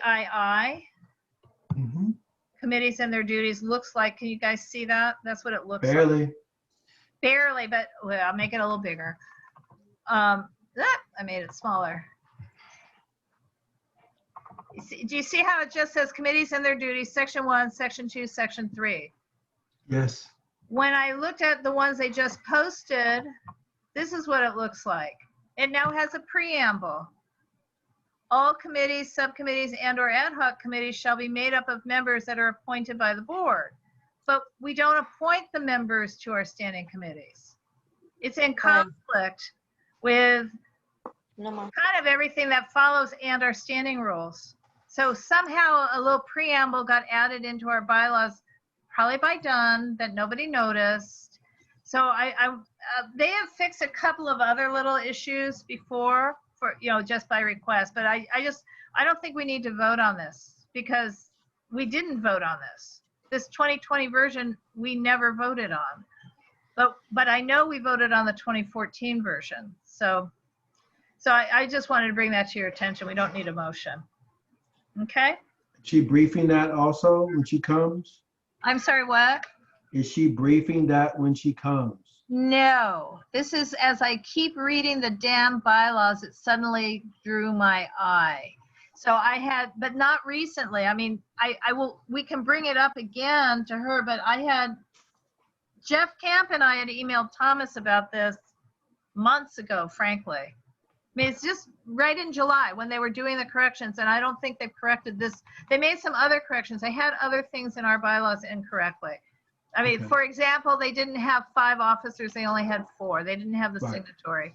Okay, so this is just another error. So I'm hoping this can just be changed. And moving on, because I'm really wanting to get this meeting done. So number F, Greg, Yes. This is the community impact statements follow up. Yes. So the positive weird news is that last week, as UNNC, meaning me and John, we're preparing to attend the City Council Planning and Land Use Management Committee hearing on the appeal about 1537 South Wilton Place, which we voted a resolution about in January to support the appeal and oppose the project, blah, blah, blah. So I sent the clerk our resolution so that UNNC could have its 3 minutes, and basically got informed in a big email that went to 12 people, including several other clerks, that we had to file it as a CIS, which, as you're all aware, I still at that point didn't know how to do. And they assigned a clerk to teach me. So I filed that one as a CIS, and then on Sunday I filed all of the lagging CISs from this year. And so it's 7 total. And then Greg, you've done a chart, but it's not exactly accurate. Did you want to share it? Sure. What did you want to do? Anyway, the good news is I now know how to file them, but the bad news is I don't want to do all of it. It was very time consuming, and I really want our CIS chair and others to do the dirty as we go forward. So Greg, what did you want to do with this? Excuse me, I'm going to share a chart Okay. that is not exactly accurate. Yes, so sorry. I saw that today, not exactly accurate. But that's okay. Yes, Laura, yes, we know. Okay, so what would you like for me to share about this? Or should I share the concept of it? Or yeah, the concept, what? because I'll tell you something, no one's going back to November 2016 to see if you did or didn't file something, because it doesn't involve any of us. Okay. So here's the issue in my mind related to the CIS is that there was a concern that they weren't filed, and we're glad that we caught up and filed the ones. Yeah. But the issue for me is just to be open with everyone about where we're at and what progress we're making and what we're learning. And in an effort to do that, I started looking through the records of all those that I could find, and then put this out there for if anyone knew of any more CISs, to put them on the chart so that we could keep track and hold ourselves accountable for these items. So it is a first attempt to say, this is an effort, this is what we're doing, we want to see what progress has been made, because we want to come back to it a month from now and say, did we do anything that changed city policy? And so this would be a method of keeping track of that, of those CISs, and then any other thing that we submit to the city. So share with everyone so people could update it, share what information they have, knowing that it's not complete, but it's just a start to say, let's work on it together. That's the concept of it. Right. So the only input my learning curve is what UNNC has done more often is resolutions the last couple of years, because that is what is required on land use cases if we're going to commission. So we do these. I'm gonna stop sharing this. Yeah, so we do resolutions, whereas this, whereas that, whereas this, whereas that. And it was weird that the clerk, and the reason we do it on land use cases is that the city attorney for land use cases and the Dunn's city attorney both have said that in order for a neighborhood council to go to planning commission or an area planning commission or the cultural heritage commission and ask for what's for them a 5-minute period of time. What is this that I'm seeing? Is this a don't get distracted. Don't get distracted. Yeah, just right. do one. Just do one. But in other words, we've been told that we have to follow a very certain format called a resolution. So that's what we have been doing. And it was weird that the clerk converted the resolution to a CIS. But okay, I mean, it was, and then after I did it, she then went ahead and uploaded the resolution after all, which was double weird. And then the whole matter was put off till October 29th. But because we're doing resolutions, and we also did a resolution that the council file that was $150 million for the police, we actually passed that as a resolution, and we sent that in a timely manner, but not as a CIS. We sent in the resolution to the mayor and to the council, the 15 council offices, in resolution format. So I think we need an extra column to track our resolutions. Okay. Separate from the CISs, because in the end, I guess once they land at council, they become the same thing. But the resolutions are created before there is a council file, because land use cases are using planning department case numbers, not council file numbers. Okay. Well, so that would be the one thing. And then just how it's organized, I don't know if it should be by our date of action or in the numeric order of council files themselves. And I don't really care. It's a spreadsheet. It can be sorted any way. So that's. Well, no, the person who keeps it can sort it anyway, but that's the other thing I need to keep reminding. We cannot have a document that people can adjust collaboratively online or in email. So in the end, it should be a PDF each month, not something everybody can play with, I feel. Yeah, I don't agree with you. I know you don't.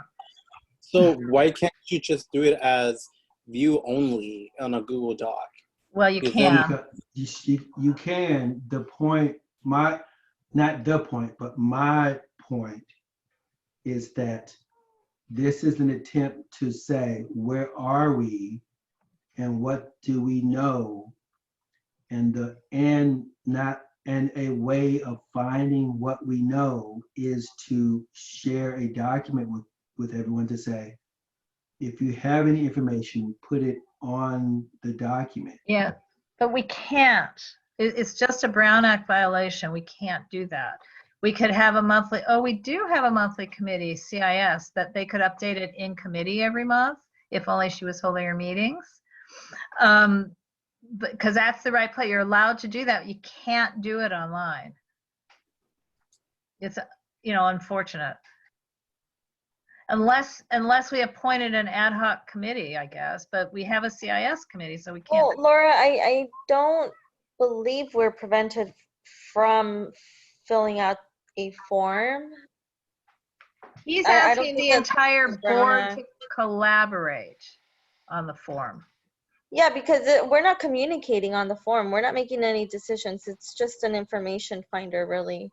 So as long as we're not deliberating or communicating, the Brown Act doesn't necessarily prevent us from distributing this document and having board members fill it in. Well, I think it's the filling in is a problem. I don't think it's a problem with distributing it monthly, as long as we keep it posted online and having people email the creator and say, "Ooh, fix this, please." But I think we're not. I mean, we can check. I mean, God knows the city attorneys all have different opinions anyway. But I think it's the collaborating that actually is not allowed. Well, yeah, collaboration is not allowed if we're discussing stuff, but this is just purely administrative. But Greg, so is your intention to share the document with every board member via email or through Google Docs, or how are we doing this? What I have done is once the agenda was posted, then I posted this in the shared drive, which everyone has access to. But and then also I sent a link to the specific document to say, if you know of information, put it in the document. And it's just whoever knows, since we're looking at our history, whoever knows of a council file or resolution, to put that in the document so that we can have an updated record. Then once that is done, then we can say who's ever going to be responsible for it can manage it, whatever. But initially you need to get everyone's input, if they have any input on that area, so we can clear it up and move forward. Right. Yeah. Okay. But what you have, I'm looking at it now, but you have a person has the ability to, quote, add a comment. So I don't, Yeah, they can, yes, they also have the ability to delete the whole thing, but that's on any Google Doc that you well, share. that's the problem, because they could add a comment that's not about this. That's another problem. Well, that's, I mean, we're all capable adults. I think if yeah, we instruct them I to can't, maintain, to ensure that they're not commenting on things that they shouldn't be commenting on, yeah. I think it'll be fine. Well, this one's posted without a comment to the broad packet that 1,245 people were given a link to. Just to be clear. Dorit, you have your hand raised? This is just an informational, what Greg put together is just for our information and for our knowledge, and so we can remember, or people who might remember if we made a decision or not. So I don't think this violates a Brown Act, because it's not something that's then going to come in front of the board that we are going to discuss. There's nothing, we've already voted on these things. We're not going to vote again.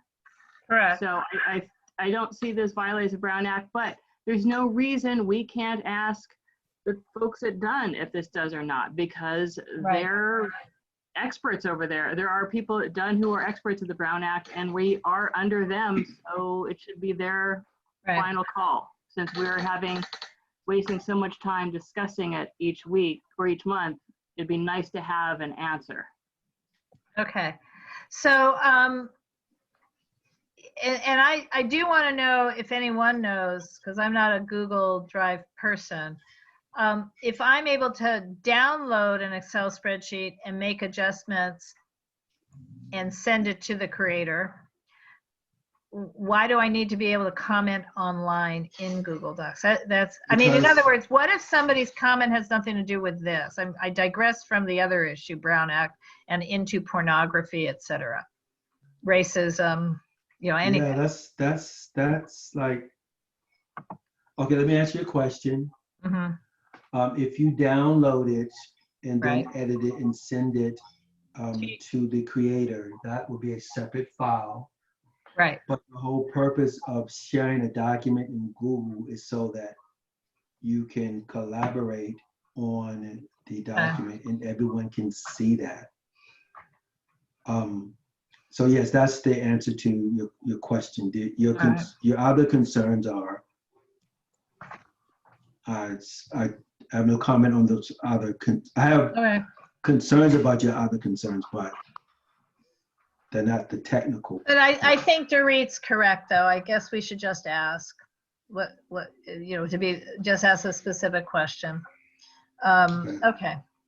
But in any case, I'm glad we have the document. And also, Greg, FYI, I emailed Dan Cagle, who actually is a person who tracks CISs in all ways, shapes, and manners. And I think he ended up, and Dorit, were you at that meeting? Ended up showing us all the UNNC ones. I mean, he posted it in the environmental committee meeting for reasons I can't remember, but he knows how to track the city. So I asked him, what's the link to that? Because we may be able to find all of UNNC's ever. And I'll share that with you if he gets back to me. Okay. All right. So my concern for moving forward in this area is that, one, we need to know where we're at with it. We need to have those people that are going to submit them. Mm-hmm.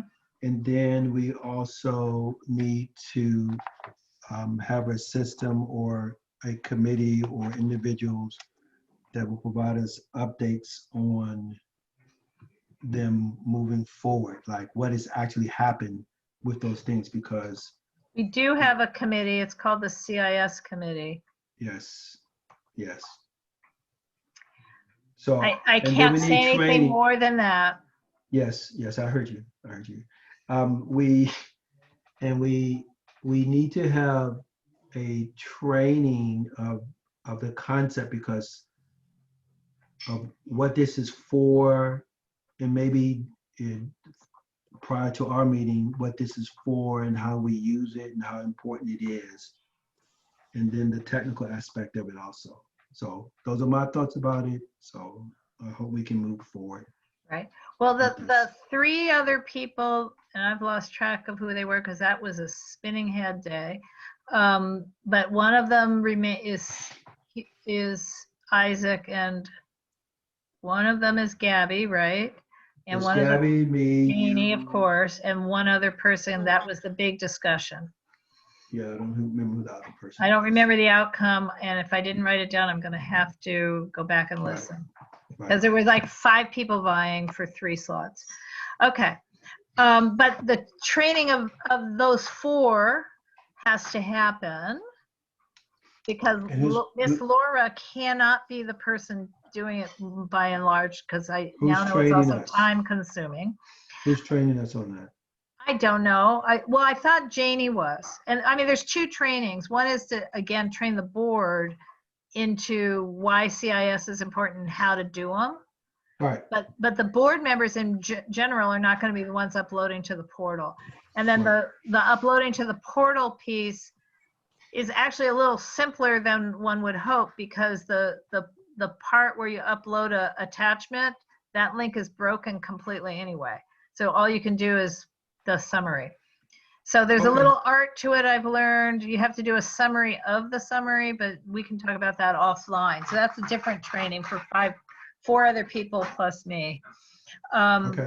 But Janie had said she would do the board training, but I don't know that she'll when.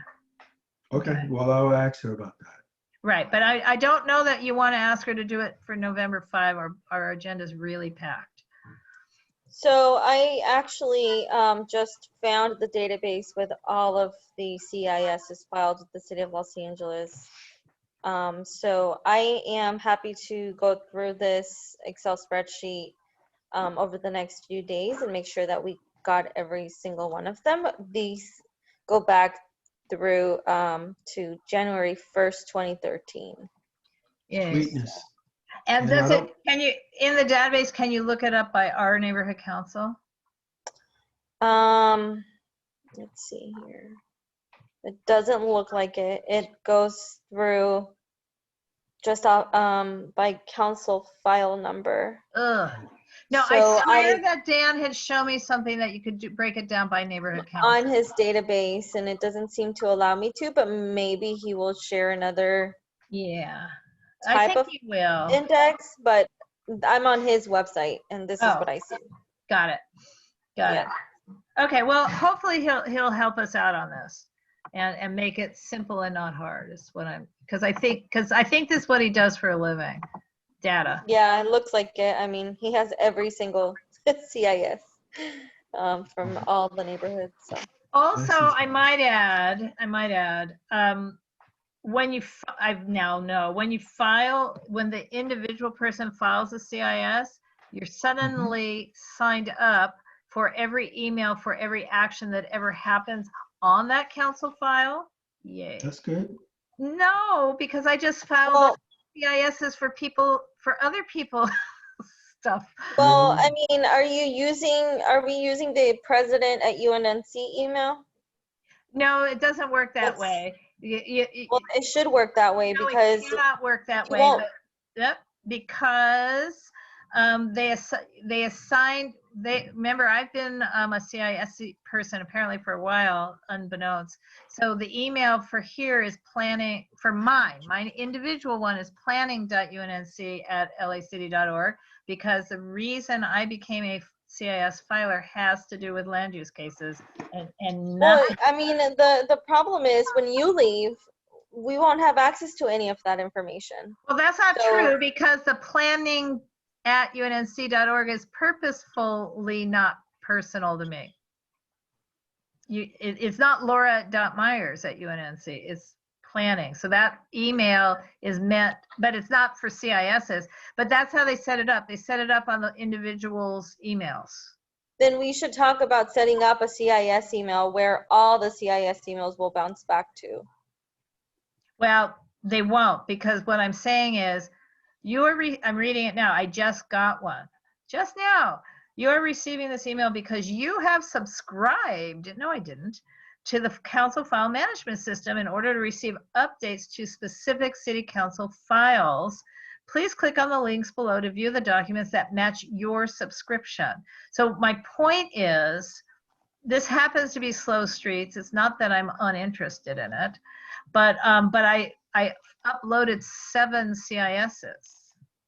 So now I'm getting the emails on 7 different files. And I think, to your point, we should set up an email to which I forward this, or to which Janie forwards the ones that she files, so that it becomes UNNC's. But in order to get credentials, they have to use an individual's email. Can we check on that just to make sure? Can I do it? Do you need me to do it? I'm happy to do it. I just don't see how or why. Why? You know. Because they give individual credentials based on the authorization form. So, you know, that, I mean, I'm not saying it's a bad thing. It's just, I am. No, it makes sense. I'm just saying, combined with it took me so long to do it, and that it wasn't really a responsibility I had taken on, and now I'm on all the emails too. Yay. Well, we can set up the CIS email and then just forward it whoever files it. Yeah, that's fine. We can move on. Forget about my idea. Okay. Thanks. Okay. So Greg, are we okay to move on your side? Yeah. Okay.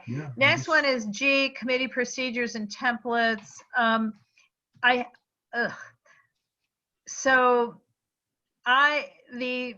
update on standing committee's efforts to prepare individual mission statements, policies, goal statements.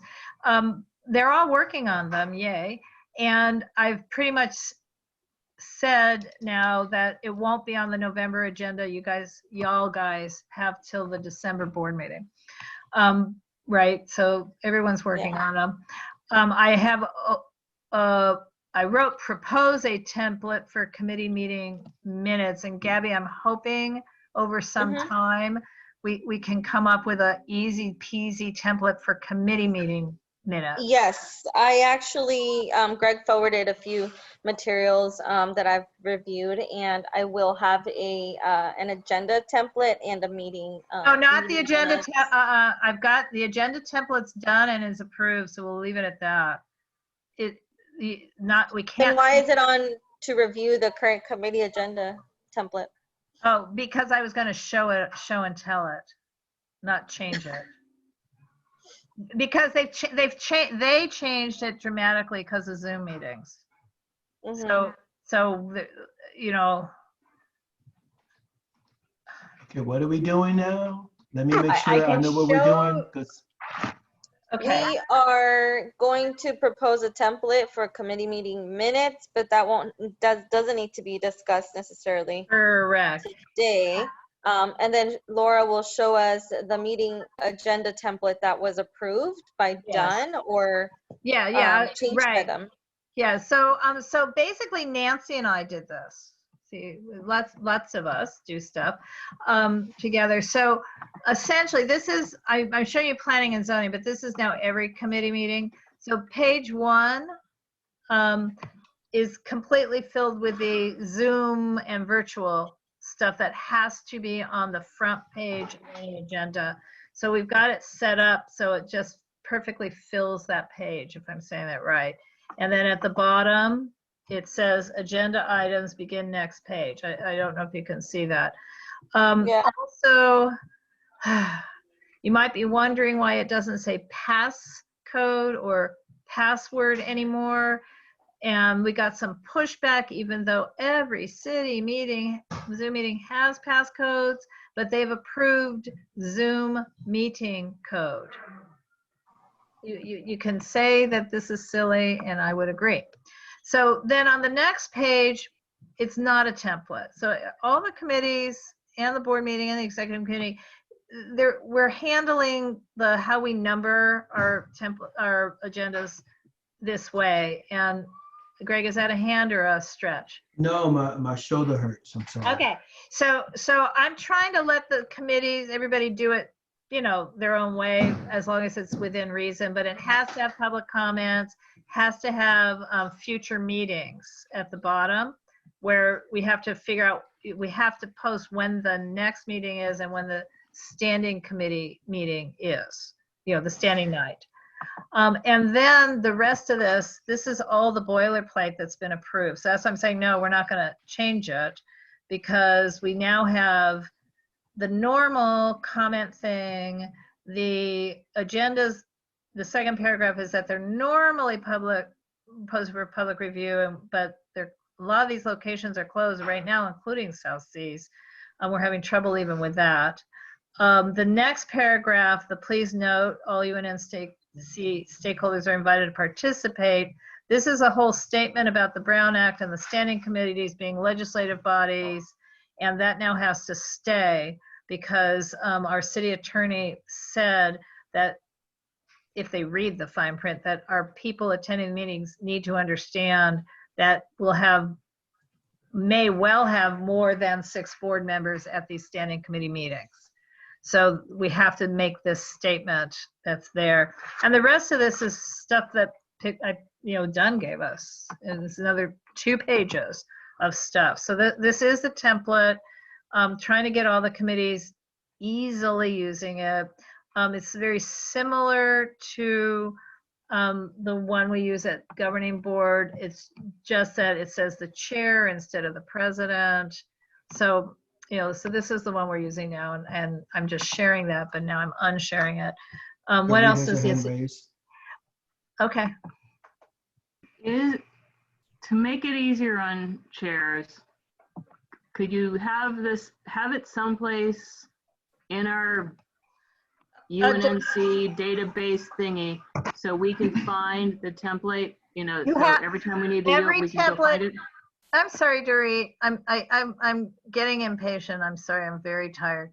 You have it. Every chair has it. You take the one you had the month before and save it as the current one, and you're done.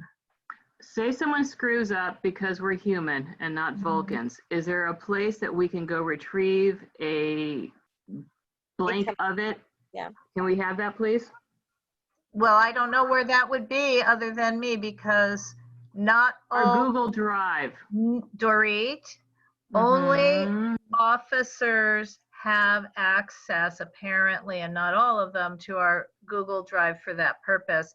And I don't, at this point, the chairs can, if you lose it, just email me and I'll send it to you again. This cannot be the most important thing. I can't figure out, I don't want to be adding 100% of our board members to the Google Drive that we're trying to change anyway, because we're combining our officer documents with our public documents. So we really need to reset the whole thing up. So at this point in time, I'd rather not try to figure out how to give everyone access when we're trying to take off your flying wise. having access.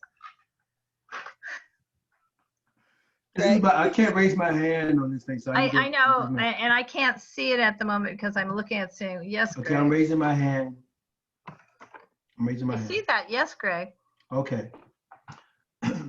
For the committee chairs, we have the ability to create a Google folder for them, and we could put forms that they need in it, and we could put.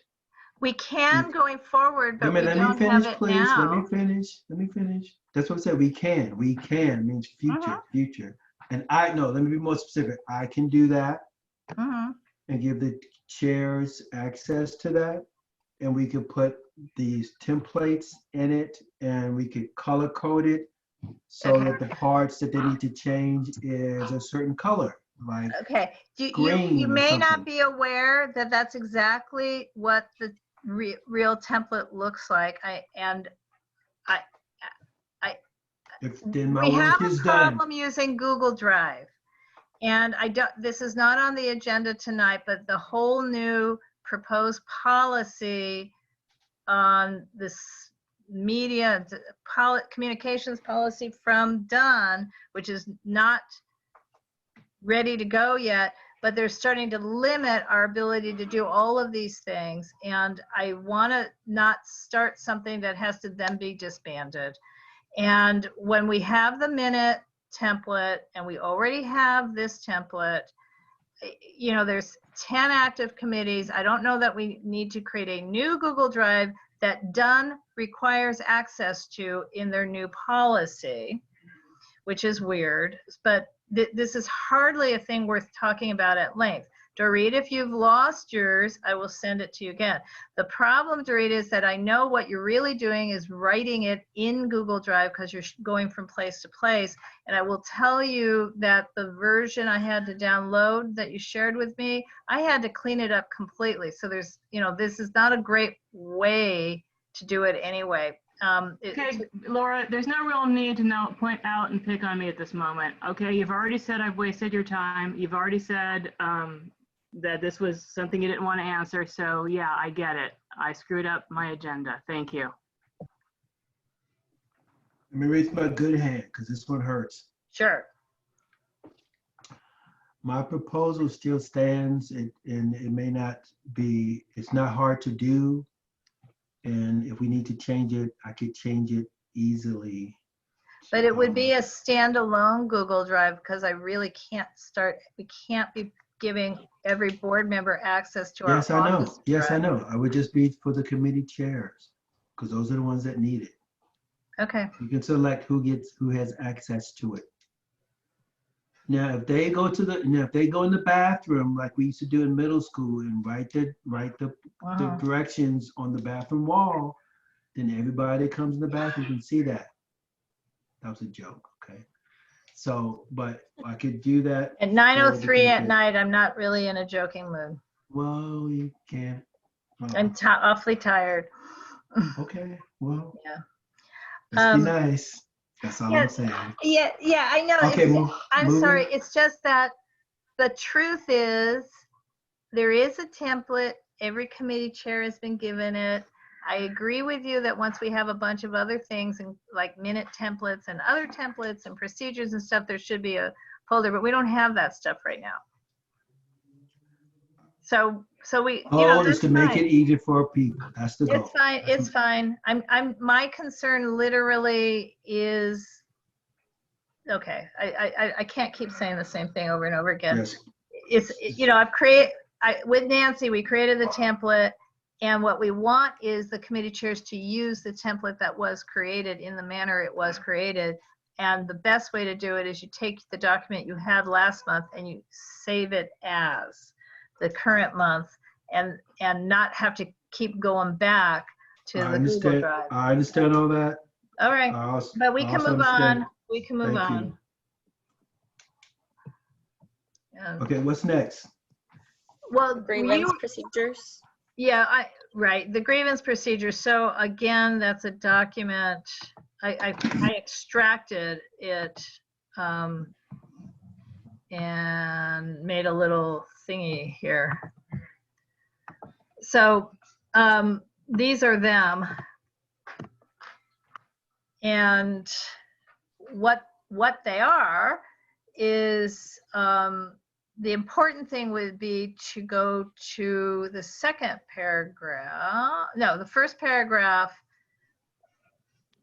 But it requires that the council secretary, that'd be you, Gabby, you have to have created a list of stakeholders well in advance, maybe 15 or 20 people who've expressed an interest in serving from time to time on a grievance panel.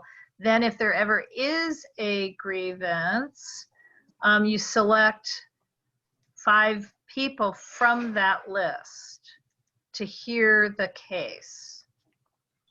So, because it's supposed to be not people who raise their hands and say, ooh, I want to hear that case because I'm mad at the person, right? Or mad at the board. So I don't know how one goes about creating this panel.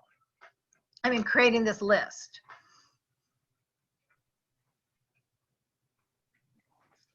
So beyond that, Greg, you wanted this on the thing. Yeah. But here's the thing. Here it is. Okay. So may I? Okay. My thoughts on this are that, again, this is an area where we just need to take some time in our what I conceive as our mini training sessions to say, Okay, today our presentation, our pre-meeting presentation is about the grievance process, and then we tell people about the grievance process. And then one aspect, as you just shared, is just to say that we need to have people that are in the pool to be Right. on the grievance panel, and that could be any state, doesn't have to be board members, it can be any stakeholders that are interested in that. So we have to put out a call, perhaps on our website to, or social media, to say who wants to be on the grievance panel, and then see, let that sit out there for a month or two and see who signs up for it, and then just have those names. If this is something that, oh, I'm sorry, Greg, I thought you were done. No, that was it. I'm done. I'm done. I mean, if this is something that we're interested in doing now, I can agendize this for our communications committee and see if we can get something up on the website right away. That way we can start building that list. That's fine with me. Yeah. And Jess and Gabby, just having not just the list, but also having, as Laura has here, the articles and the process so that people can read the documents to know what they're signing up for. Definitely. Mm-hmm. Yes. Okay, so that's it. That's it on that. Right. So Greg, I know that somewhere on the Dunn website, you found another grievance procedure, but I'm not sure it's still active. Yeah, it is. That we should add that to this also. Well, this being our bylaws, so that's what I'm saying. I don't know what that one is. Well, that was if someone had an grievance against their entire panel or something. Well, this one seems to be if a stakeholder has a grievance against the board as a whole, because it doesn't allow a grievance against an individual. Yeah. So was the one you were looking at allow a grievance against an individual?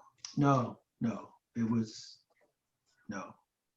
Okay, you want me to try to find that, or? No, not really. It's late at night, but I mean, in other words, when I look at this, to me, the most important thing is if somebody brought a grievance to us tomorrow, we could not handle it.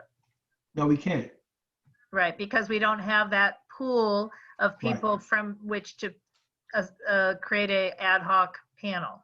Right, and that way, if we go over this and then share that, and then as Gabby said, do the call, and then we can say, okay, we're moving forward and setting up procedures that address these issues, so we're prepared for it.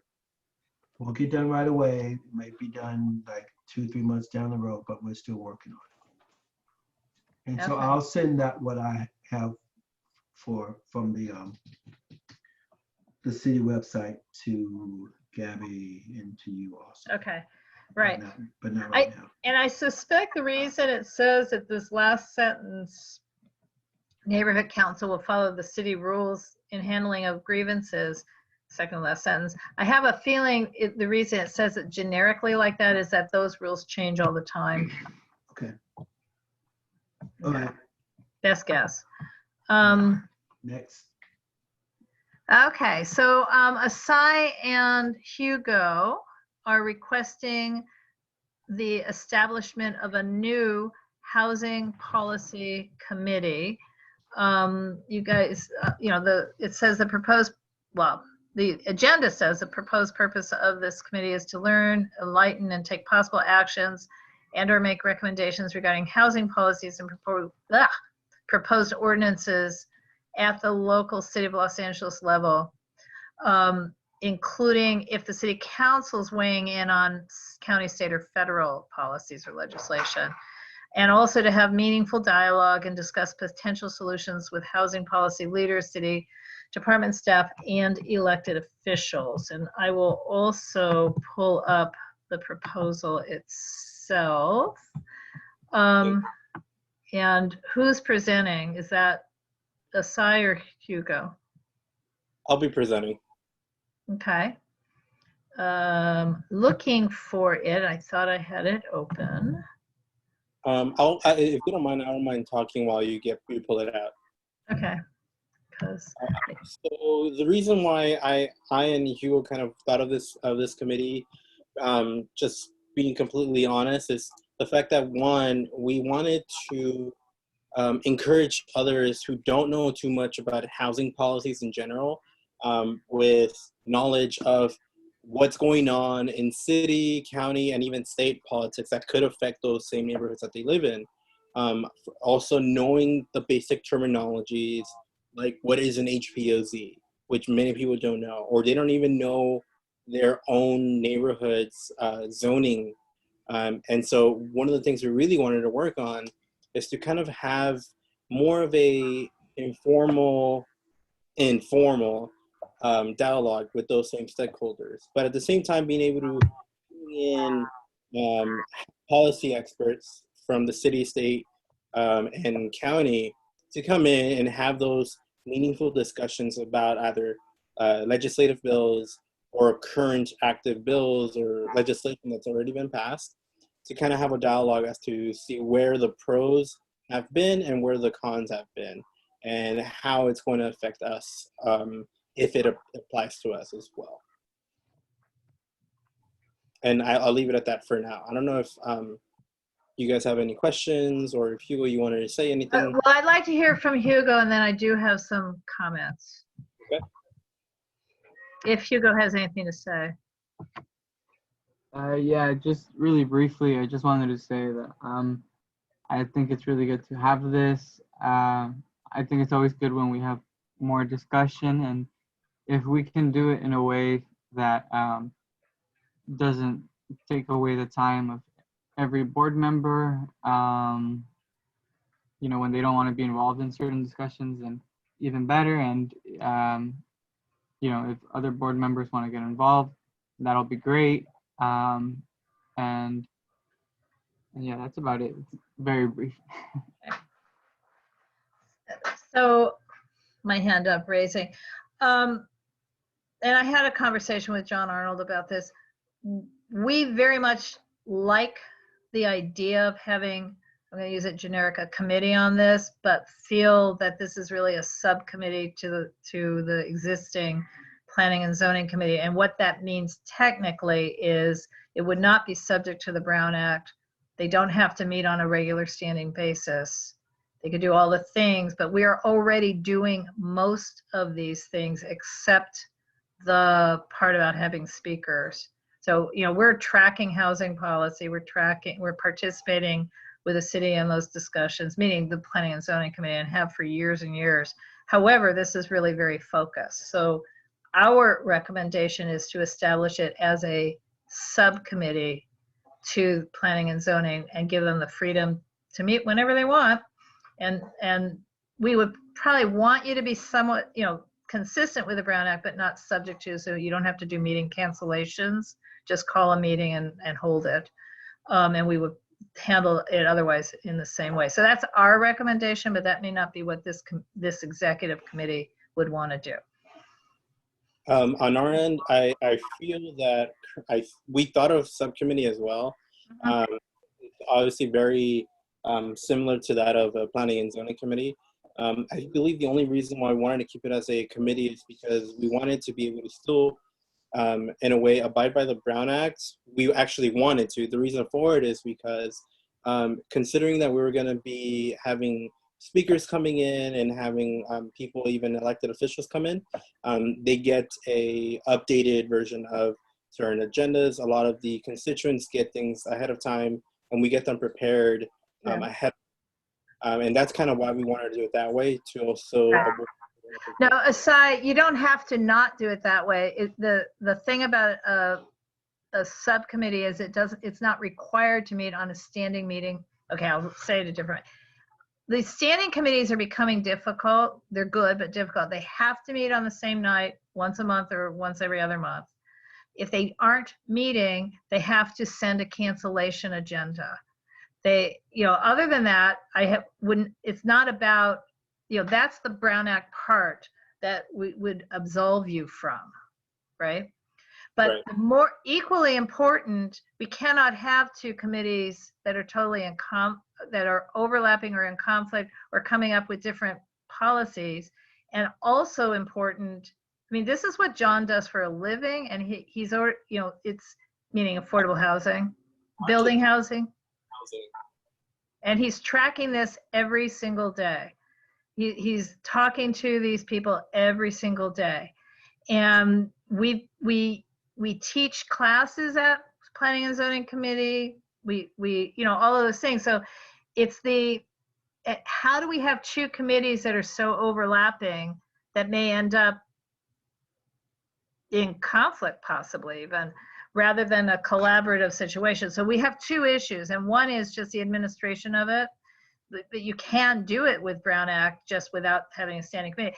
Again, this panel, executive committee, can disagree with what John and I are recommending. I'm just telling you what we're recommending and would recommend to the board. But I'm only one vote here. There's 4 other people. I like the idea. I like the intention. I just am unsure of adding another committee. Right. Especially at this time where we're still trying to restructure our current committees and making sure that we're following up on things that we're supposed to be following up on. You know, I mean, having said that, I do like that this will focus more specifically on housing, Laura, rather than planning and zoning and land issues. This will be more focused on the policy of it. So planning and zoning should really focus on the technical aspects of our, you know, land use, but policy is and should be different. So I don't know that subcommittee to the planning and zoning will also be, you know, a good fit for it. It may just be that for me, it may just be my opinion, not the right time. At all.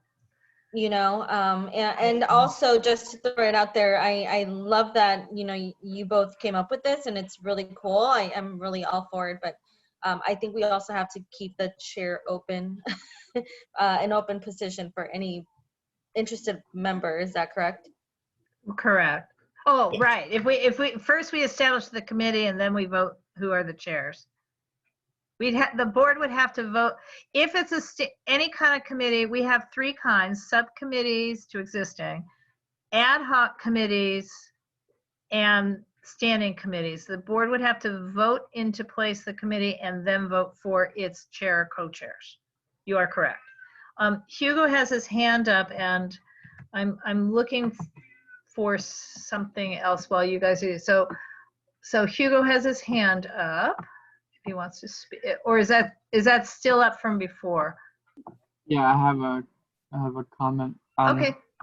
I was just gonna say, so for this, it wouldn't be me chairing it, but I was just wondering, not rhetorically, but I was actually curious about why it would be an issue for this committee to form at this moment. Because we're having trouble getting them, all the other ones that we've already voted in place, up and running, including the one that you're the co-chair of, economic development. Right, but why would that be an issue for this committee if SI is actively trying to get it up and running? I understand that there is an issue with others maybe being inactive or underperforming, but I don't see why that's a reason for this not to happen when there is an effort being done. Okay, before I even answer that, I just shared the screen with what John is doing and I'm participating in, and which is a chart on housing legislation. But we're doing this for planning and zoning and for his work. So to Gabby's point, our UNNC Planning and Zoning Committee, in fact, does handle policy. And then we will, I mean, you haven't handled it yet, but we will, and we do all the time.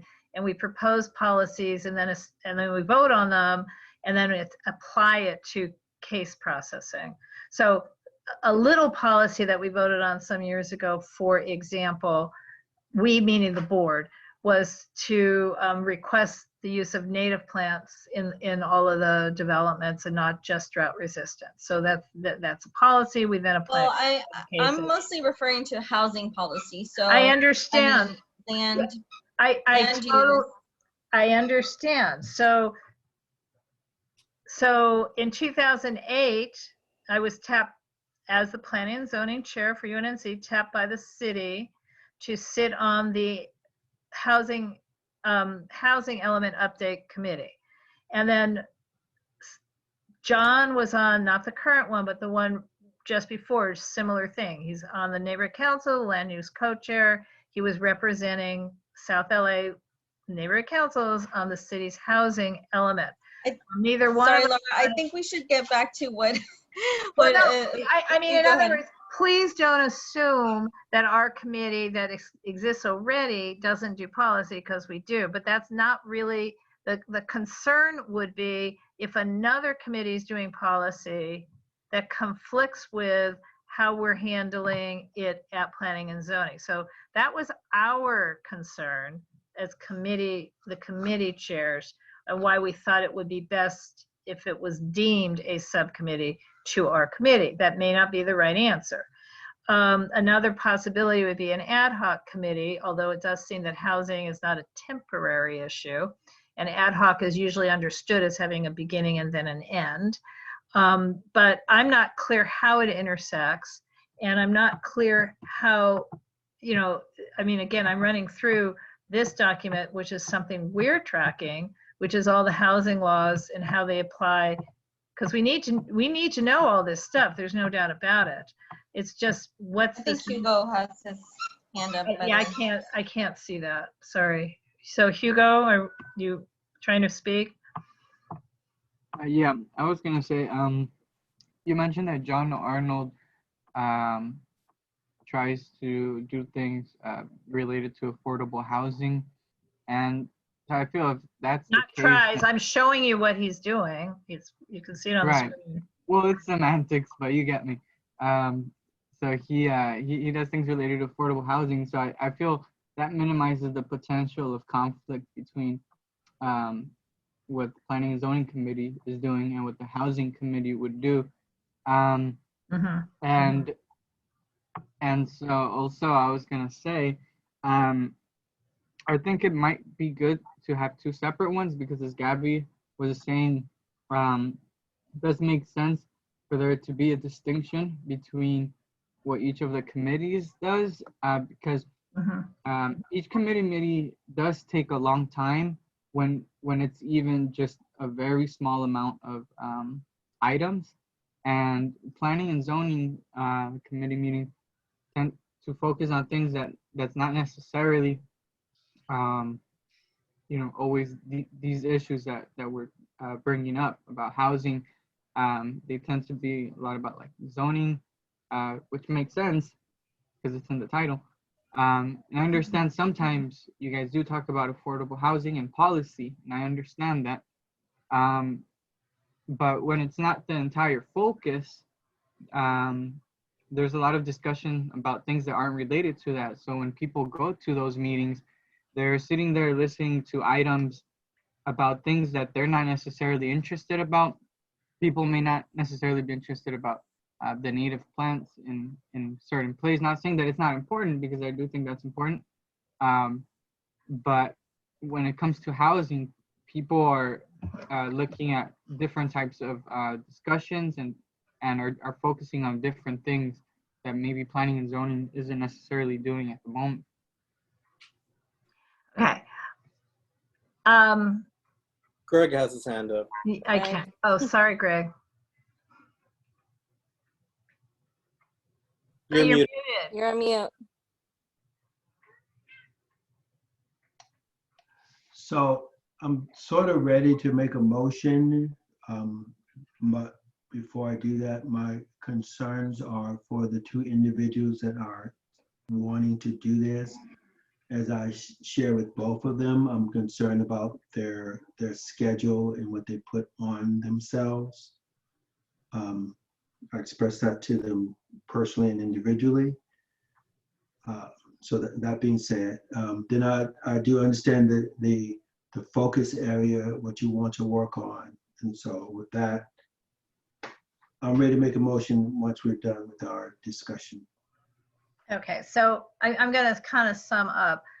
I think I have concerns about it being a standing committee for two reasons, but one is the administration of it. And then the other is, again, as expressed, you know, I think it's not so much that it's in conflict, it's actually hand in glove with, even though you guys don't realize it, the Planning and Zoning Committee and its established mission that we are going to review tomorrow night, in point of fact, but I doubt very much that will change it, and it includes policy, even though you may not know that. So I have two concerns. Gabby expressed a concern that more on the administration and getting it set up. I think there's also been a concern here is stated that even if the board votes the committee in place, they may or may not vote the two of you guys as the co-chairs. That we need to make that open to our stakeholders. So am I summing up correctly what I've heard? And then on the other hand, it is a focus. I mean, see, I am very much supportive. I just think it should be an ad hoc committee or a subcommittee and not a standing committee, my opinion. And I think that allows it to start out slow anyway. And I might add, on an ad hoc committee versus either a subcommittee or a standing committee, an ad hoc committee is normally chaired by the people who bring it forth. And we don't have to open that chairmanship up to other stakeholders, just FYI. I saw you have your hand up. In regards to time and scheduling, one, I guess two answers to that. One, Hugh and I are both and as you said, Greg, we're both focused on housing related policies. So Hugh is studying urban planning. I'm doing public policy with a subspecialty in housing specifically. And so these are the things that we normally are going to be working on even after we finish graduation. This is just like another way of getting us ahead of the curve before anything happens. But the goal of this committee, the main goal of this committee, is essentially creating a database for a lot of our constituents, a lot of our stakeholders, to be able to come in without the fear of not knowing things. And if they don't know, they have that ability to really access that information with us. And so we are basically able to have that dialogue from heavy, intense conversations that they definitely probably might not even understand, and they'll be able to understand in this committee. And at the same time, in regards to the standing committee and the worry of potentially someone else being, let's say, chair or co-chair, I personally don't have any problem if someone else becomes that. I just want to make sure that it's at a point where people can be aware that this is going to be the best option for them. And me and Hugo in this case are clearly the people who are meant to, or not meant in the sense that we're basically the most apt to do this at the moment. Understood. Are you ready to make a motion? Either you or Hugo to make a motion? Well, the motion is what's on the agenda, but I don't know who makes it. I don't know if I could make it, considering that this is... You can make it. Well, hang on a second. The motion doesn't state... I would rather make this motion, the one that's on the agenda, than the one you requested. Because this motion is just to make a committee. It's not to make a standing committee. Can we make it into a standing committee? Well, I'm going to vote no on a standing committee. I don't know how anyone else is going to vote. I personally am going to vote no. I really don't think it should be a standing committee at this time. And the only difference is the administration of it. And I'm just really concerned that we just can't keep creating all these standing committees. That's a broad concern. And then the secondary concern, you've already heard my concerns. But Greg was prepared to make a motion. His may be different than mine. Well, I would defer to the people that want to do the work. So I want to hear their motion because they're the ones that are going to do the work. Right. I just don't understand the resistance to ad hoc committee. I can understand the resistance being a subcommittee, an ad hoc committee versus a standing committee at this time, because if it takes off, we can change it to a standing committee. Personally, I prefer it as standing committee. Say again? I still prefer it as standing committee. Because One of the main things I want to be able to do is optically speak to a lot of these other departments and a lot of officials. And as a subcommittee, I just don't want to have to deal with anything other than the fact that this is, in particular, my committee where I could focus on having these discussions and just sharing it with the public. Any subcommittee. I understood you didn't want to be a subcommittee. I'm now suggesting you be an ad hoc committee, and then that also guarantees that you and Hugo could be its chairs, because on ad hocs, it's the people who bring it who are the chairs.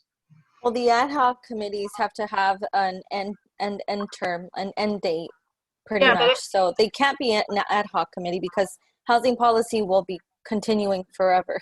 So I don't know. But they could have an end date where it's reviewed and determined whether or not it becomes a standing. Well, it would have to be project based though. Like they find a specific policy or legislation, and when that legislation passes or doesn't pass, then they're done pretty much. Okay. That's what an ad hoc does. Greg has his hand up. Sorry. Greg. I would like for either one of you gentlemen to make a motion. I'll make a motion to create this committee with a standing committee. Sorry. I will second the motion. Okay. Okay. So let's just take a vote. Asai? Yes.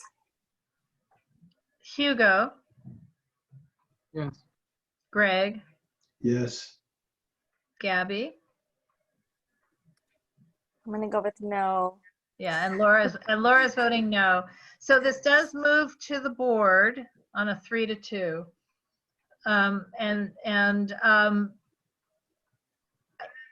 Are you guys patient enough if the agenda's too horrid for November 5 to not hear it? I don't know if we have time to have this discussion. On November. Pardon? We actually do need it to be on November. Because of the fact that we already have legislation that we already want to have to be able to talk about. And so we want to be able to talk about it starting December instead of having to wait all the way to January.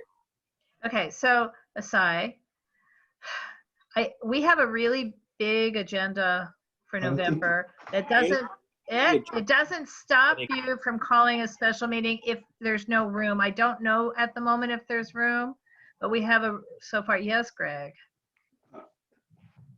Procedurally, if we did it in the executive committee, we should talk about it in the next governing board. There's no such rule. I'm just very frustrated. I cannot support saying it just doesn't seem right to say we don't have room for this. It may not seem right or moral. I'm trying to make sure when we create our governing board agendas that we can get through them in a reasonable amount of time, and we have to prioritize. I didn't say no yet. I was asking a question, but we absolutely have to prioritize the things that are on real deadlines. And then it moves on down the list. And as you'll note, I've now multiple meetings had to, for example, table president's reports because they didn't have deadlines. So I'm hearing what Asai is saying, that he's got a meeting he wants to call sooner rather than later. And frankly, you could talk to me and we can look at a calendar and call that meeting long before you have a committee. It's just a special meeting if you've got somebody you want to do something with. I'm just asking, does it have to be? Because I think the agenda is really long on November, but I may be incorrect. So I'm hearing the pushback. I'm hearing the pushback. I really am. But but not everything that's on an executive committee agenda has to be on the next governing board. If you look at our procedures, it's just the sort of normal thing. But Greg, I see your frustration. I'm equally frustrated because it's really hard to create these agendas. And I get pushback all the time now on it. Okay. Okay. And yet I So- get pushback when we go to 11:30 at night. Also. And there are many reasons why we do that, but let's not go there for now. So.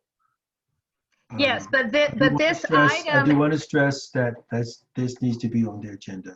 you're stressing that, and I'm stressing that it'll be another 30-minute conversation, and I'm not sure we have time. That's all I'm Okay. saying. But that, If you like, can't do it, I have no problem working with Asai and Hugo to set up a special meeting sooner rather than later for whatever it is that you guys have in mind. There's zero problem with doing that, if you understand my point. It's just this long discussion that's continuing now about whether or not to have another I standing. wanted to say something, Laura. Sure, I Sorry, can't just see that. want to make sure that we all get our 2 minutes in. Yeah, go ahead. I just don't really see the point of having this vote when at the end of the day it's going to be essentially cutting it on our knees. And before you get to that, you're essentially saying we could do a special meeting, which most people are not going to agree to, and we know that in advance. They're not going to agree. And so because of that, you're literally delaying it another month. We don't want to be able to have to wait another month for this when we have this opportunity, and we let you guys know way ahead of time with this information, and we knew that this was going to come in. I don't understand now that we've basically turned it in, we did everything ahead of time. Why is it that, we're just filled with agenda items, and now this committee can't be created right now on this governing board? I'm sorry that other agenda items were in there, but it's not under our item's fault as to the reason why that can't be talked about on the governing. The answer to your question is none of us knew that we had a deadline of November 13 to turn in the whole darn administrative packet on the election. And none of us knew that Dunn is asking for at least 15 minutes on our agenda to talk about how they're going to change our bylaws. So when you turned your thing in, it was before we were told that, but that's real too. And we don't have the ability to say, no, we want to wait on those. And there's other items as well. So I will try my best. I just quick question. What deadlines is it that you need to meet? I'm just. Are you asking Asai that question? Yeah. So the reason why, so we know that if we're going to meet at the governing board now, we know that in November, I believe, since November is a meeting, we know that in December we're going to be meeting. So, and the reason why we want to have that December meeting is because we know that legislators are going to start closely introducing their bills coming up to the next legislative session. And so if we delay it for even a month in this case, we're going to be incredibly behind to even try to catch up with state, county, and city bills to try to meet that deadline on our own personal goal. Okay. And if we create this committee in December, is there our meeting would be December 3rd. Would that impede them from calling a meeting the following week? Nope. Well, yes, hang on. No, what's going to impede them is where do they fit in the schedule anyway? So the reason do you have that, so do you have the schedule of the day that you want to meet already? Now, the problem with the schedule is the fact that it really heavily depends on whether this is going to be created, this is going to be voted on either in November or it's going to be voted on December. No, that's not the question. That's the wrong, you're not answering the right question. What day of the month were you planning to hold your meetings? What I'm trying to get to is the fact that it really varies depending on the month that it gets voted on. The reason for it is because we also have school. Our schedules change. So we're going to make sure that our meetings are on a time that the schedules don't conflict with our schedules. That's kind of why we're doing this at the same time. So we get ahead of the curve on every single thing. Okay, I'm sorry. Yeah, I was asking what day you Of the propose month. to be meeting so that we know, because I've also looked at what items Laura is referring to that have like deadlines, and if this, and I understand because agendizing items is really tough, because that's my line of work. So I get that, but I also understand that you have to start working for the next legislative session. So since that's the case, would it be possible to, when bringing this to the board, whether it's November, December, already have a set of dates that you want to meet? Exactly. That way we can get started right away once you get approved by the board. And the other Whether thing that's November or December. Right. The other thing is, aside, because I'm not sure I understood, if you're a standing committee, you cannot schedule meetings around your guys' class schedule. You have to select a particular standing meeting every month. If you're an ad hoc, you can select meeting nights around your respective schedules. So, but either way, if you already know, if you want to be standing and you guys already know the night of that's what we're trying to get at, because we could slate it in now. It has to get on the website. I mean, all the standing committee stuff is a bigger deal than you may understand administratively. But if, for example, I'm now making it up. If you want, I don't even know. I'm truly making it up. If you want to do the first Tuesday of every month, which is probably not what you want to do. But if you want to do that you can tell us now, and we can tentatively schedule it in while awaiting, because we can schedule in the meeting even if you don't have a committee, is what I'm trying to say, and schedule it in. But if you don't know when you want to meet, or you can't commit to a standing night, then you kind of can't be a standing committee anyway. It has to be standing, same night, same day of the month, every month. So you're suggesting we can't be a standing committee because we don't have a date right now instead of. No, I'm not. Gabby and I are both asking you when is it that you think? 21st. If you're going to be meeting on what, 14th? Pardon? Are you meeting on the 14th of December? Am I correct? Am I For meeting the governing board? Correct. No, the governing board is December 3rd. But So- there is a meeting that night. Second Monday would be Dorit's committee, the Recreation and Parks. Yeah, but see, my whole reason for asking the question was just to work out like an agreement between Laura and Zasai, so that if Laura cannot get you on the November agenda, then you will go to the December 3rd agenda, and by December you will have a date already scheduled, so that when you're approved, boom, you go out with your agenda right away. Right. So if you can, that's if Laura cannot get you on the November agenda, so I guess it's hard for you to know now what your standing meeting date or time will be, but it would be good for you to have that set up so that when you do get approved by the board, you're ready to go. And that would have been like my compromise, really. I'm happy to give you a date by then if you want. But I honestly preferred if we had our meeting on November to get that running. But if yeah. And I guess it's up to the discretion of the president. It's a role. Well, it's a discretion, not a dictator, but it's also that we have to have a reasonable agenda. Okay. Because everybody gets mad at Laura, I think that we should also encourage our board members to read the material ahead of time, because I feel like a lot of people ask questions that are answered by the materials. So maybe for the November and December agenda, since they're going to be packed, you can encourage your board members to prepare before the meeting to read those materials. Just because we're going to have a lot of items on there, and it's getting really late, so we should move forward. Right. It's getting very late. And again, I mean, if you look at tonight's meeting where we took 45 minutes on the one funding request, but we're going to take that, unfortunately, we're going to have time on that one again, for example, and that one has to go. I mean, you know, if it's going to be a yes, even if it's $1 for the NPG, the deadline will be November 5. We cannot wait till December 3rd based on funding policies, not ours, but the city's. So these are all the things that I have to take into consideration when I'm thinking about these agendas. You know, I'm not trying to be arbitrary is what I'm trying to say. I just can tell from this discussion that it's not going to be a 2-minute, oh yeah, that's great, because we're all discussing it now for a long time.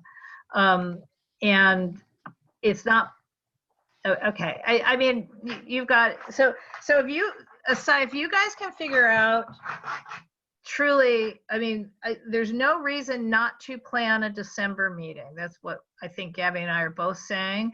But we need, it also needs to be in coordination, not just with your schedules at school. And I don't think either of you have schedules at school in December. I know that Hugo will not, because USC is ending at Thanksgiving. But I don't know, say, what your school is doing.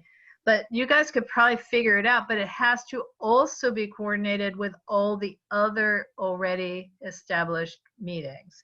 And with due respect to everyone, we have a real problem in both November and December for our 4th Thursday of the month meetings, because one of those is Thanksgiving and one of those is Christmas Eve.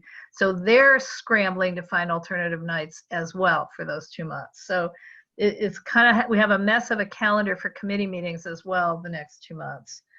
But I'm sure you didn't want to meet on Christmas Eve anyway, either. So, so if you guys can work out a date for December, even if it's a one-off, for whatever it is. And the other thing I want to caution you, because I had cautioned you in writing, this neighborhood council cannot, or any neighborhood council cannot take positions on state legislation unless the city council is weighing in. We are only allowed to give advice to the city council. We know that. Thank you. Okay. I mean, just reminding. I know. And, okay. I mean, the city council these days is weighing in all the time, so that's a good thing. But yeah. All right, well, I've already voiced my concerns. I'm ready to move on to the next item. Thank you. All right. Greg, this one's yours. Tracking board member training status. And do we really have to? I guess we do. Well,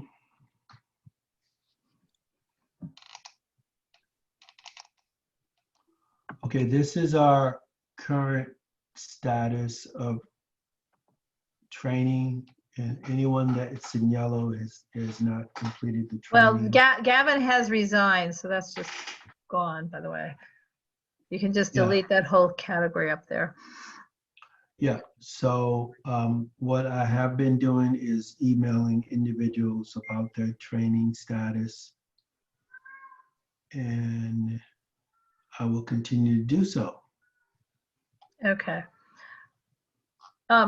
How many of us in this room besides me, took the land use training this last week?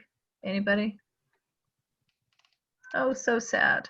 I didn't take that. Yeah, sorry. Several of our board members did take it.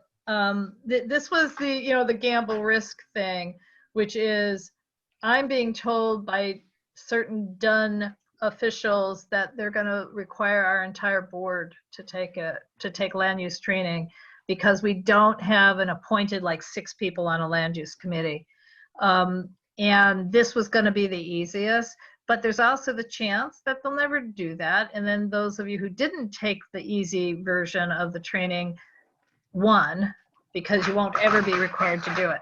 But Dorit took it, Cordell took it, John took it, I took it. I don't know who else took it. It was kind of useful. Dorit reported that it was very useful. Wait, hang on a sec. So so anyway, no, this version, which was just sitting back and listening, is over. I don't know if when it goes into Cornerstone, they'll probably have workbooks and questions to answer and all that stuff. So right now we're not required to take it, right, Laura? In this exact moment, we haven't been told officially that everyone has to take it. Okay, But that's all I want to hear. but Music to my ears. and they're also working on the diversity and bias training. So Greg, if you're going to be charting it, you probably need to add at least one column and maybe two. That's all. Because the diversity and anti-bias training is definitely going to be required for everybody. Just the timing is unknown. And on the land use, the issue is, Gabby, that they're requiring those neighborhood councils who have standing appointed land use committees, and that might be half of the neighborhood councils. They've given them 60 days to do it, to take the training. However, So they did it, but however, I'm saying, however, they didn't create the training. That's why we got those last minute flurry of emails saying, oh, take this and it'll be fine. And so the agenda items is setting up UNNC's tracking system. What was there to discuss about that? I don't know, Greg, this Greg's item. The only thing that I'm showing is the report of training that's extracted from the website so that we will know where we stand with training, and to let the board members, the executive board members, know that we are informing people of their training and offering to assist them with that. When the other areas of training, I can add a new column as was suggested or is required, but right now just extracting what is on the city's website and reporting that. Yeah, that's helpful. Thank you. Okay. So item K is not the same item. That's the standing item. We've sort of already taken a peek, though, at the board member trainings. Attendance review, we're at that place where we have to vote Najee off if he won't resign. Very unpleasant. So, but that, I'm going to try. Did anyone reach out to him besides me? He has not. Go ahead. I've reached out to him and he hasn't responded to me at all. Yeah, me neither.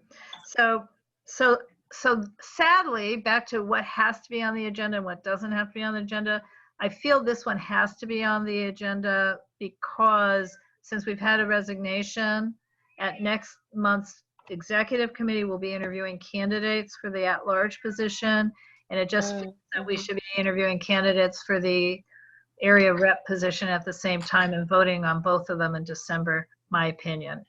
But that does set up a really disgusting situation if we have to actually vote him off.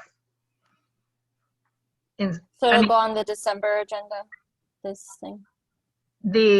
Well, if we have to vote him off, I think we need to vote him off in November so that we can interview candidates and then vote a replacement in December. I don't think we can do it the same night. The position's not vacant. So I don't know if we can. I'd have to look at the bylaws again as they've been rewritten to see if we can just do it. It'd be so much better if he would resign. Yeah, I think you should verify that because, I mean, generally when you remove somebody, it's already anticipated. You can also appoint someone, but we may have vacancy requirements that we need to post, or Yeah, no, we can't fill a position that's not yet vacant. So it has to have been declared vacant for us to solicit a replacement. Okay. So and I just think it's sort of a net. I'm just saying if he would resign, it would be so much better. I mean, he's clearly not gonna stay on the board, and maybe Dunn could resign him for us. I don't know. I'm not even mad at him. I'm just mad he won't respond. Okay, well, anyway, but he's the only board member at this point who really hasn't participated at all through COVID and everything else. I mean, some are not doing a real good job. George is barely coming on, but he's trying. So I see no reason to remove him unless anyone would disagree with me. I have a question. Earlier I heard you say that Gavin resigned. Was that from a committee or from the board? He sent an email to all of us saying, I resign. Did you not get it? Oh, no, I didn't get it. What? I don't think I saw that either. I thought he had sent it to everybody. He did. whoever was on that email list, Yeah, I thought he sent it to the UNNC. he did. Because I believe I've checked all of my UNNC emails and I don't think I got that one. Yeah, sometimes do you use Google? Because sometimes they get lost. He does use Yeah, I use Google. I think the only way I wouldn't have read it is if someone replied to it and kind of got buried, but No, Yeah. well, he sent the email Monday morning to UNNC at Empower LA. So I also feel that Empower LA has not been keeping up. Probably not. Yeah. I Um, didn't get it. I just did a search for it and I didn't receive anything. Okay, well. yeah, I don't have anything either. But I mean, yeah, if we're gonna have 2 vacancies, then yeah, we should get the ball rolling on those to get them filled as well. Right. So my point was, if I wish that he would just resign, because it's the simplest thing. Because we now have in the bylaws, they inserted this whole thing about removal, which I think is not the right thing. And then there's, Well, we can verify offline, and just as long as we know that this is going to the board, I think that's sufficient. right. But yes, it just may not be able to go to the board because there may be a whole other procedure that Dunn has put in place. Well, let's see. Yeah, okay. I mean, good to know, and but I think we can move forward, and we can verify offline. If you need help with that, I'm happy to. Oh, well, you know what? Here we go. Section 7 in the bylaws. It's still here. Section 2, Section 1. Under Article 5, Governing Board, Section 7. I guess we can just vote. It needs a 2/3 vote. Absences. A board member may be removed due to absenteeism for more than 3 unexcused absences from regular board members. If a board member has been absent for more than 3 consecutive board meetings, they'll be asked to appear before the board, and a 2/3 vote is required for removal of the errant board member. But the problem is we have to actually put it on the agenda with the person's name. You see, it's like, it'd be so much better if he just resigned. I have no problem with their names being on it. I know. I'm just saying. Okay. They're public servants after all. Yep. Okay. Treasurer's report, financial update, if any. Okay, with the quickness.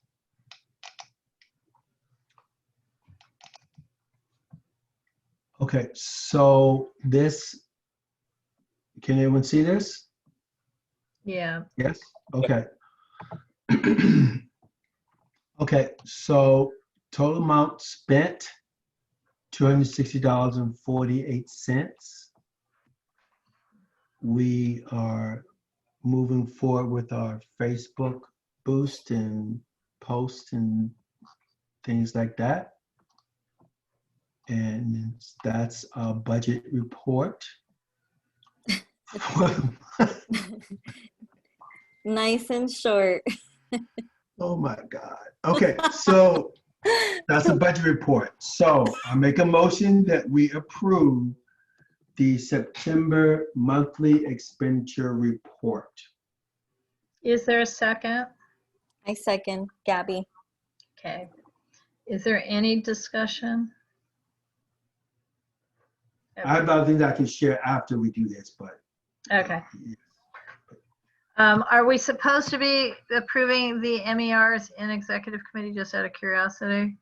That's my only discussion. Or only at board? Isn't this to move to the board? Yeah, but I don't know. They're gonna move to the board. I'm good on voting yes. I'm just asking a question. Are we supposed to be doing that? Haven't we been doing it every month? No. Okay, Oh, never mind then. then I withdraw my motion. My second. No, but it's taking too much time to discuss whether or not we should vote. I vote yes. Yeah, I vote yes too. If we need to, I'll look to see if we have, but I just assume we did.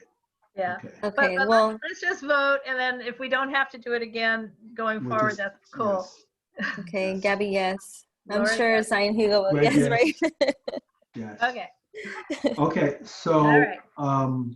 other things related to the budget are, yeah, the incumbent funds are posted, so I'm gonna talk with her about that a little bit on Thursday. I'm gonna talk to her about the contract, the webpage contract.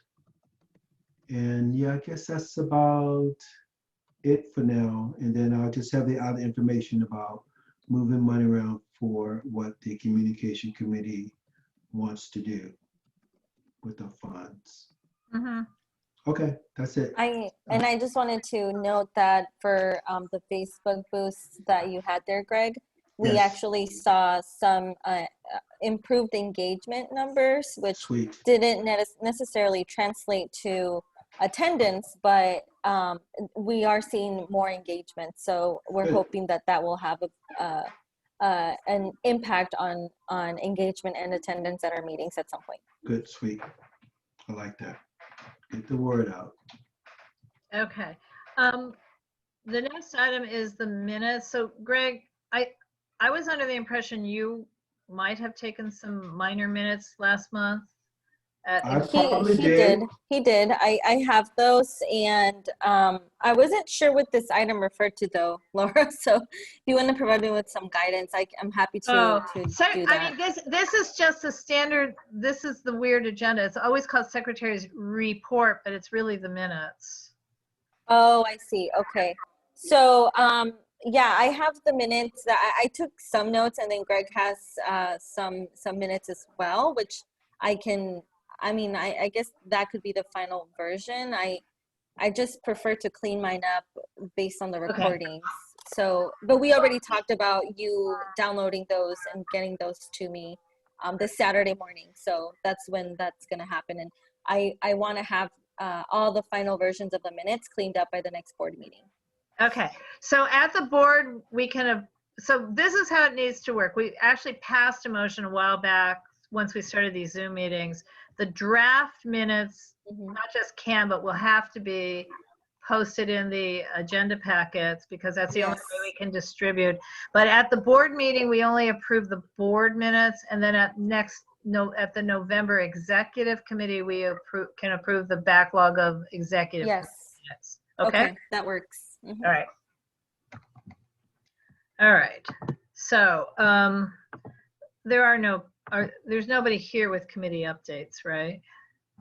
The only update is the committees are meeting mostly, but not completely.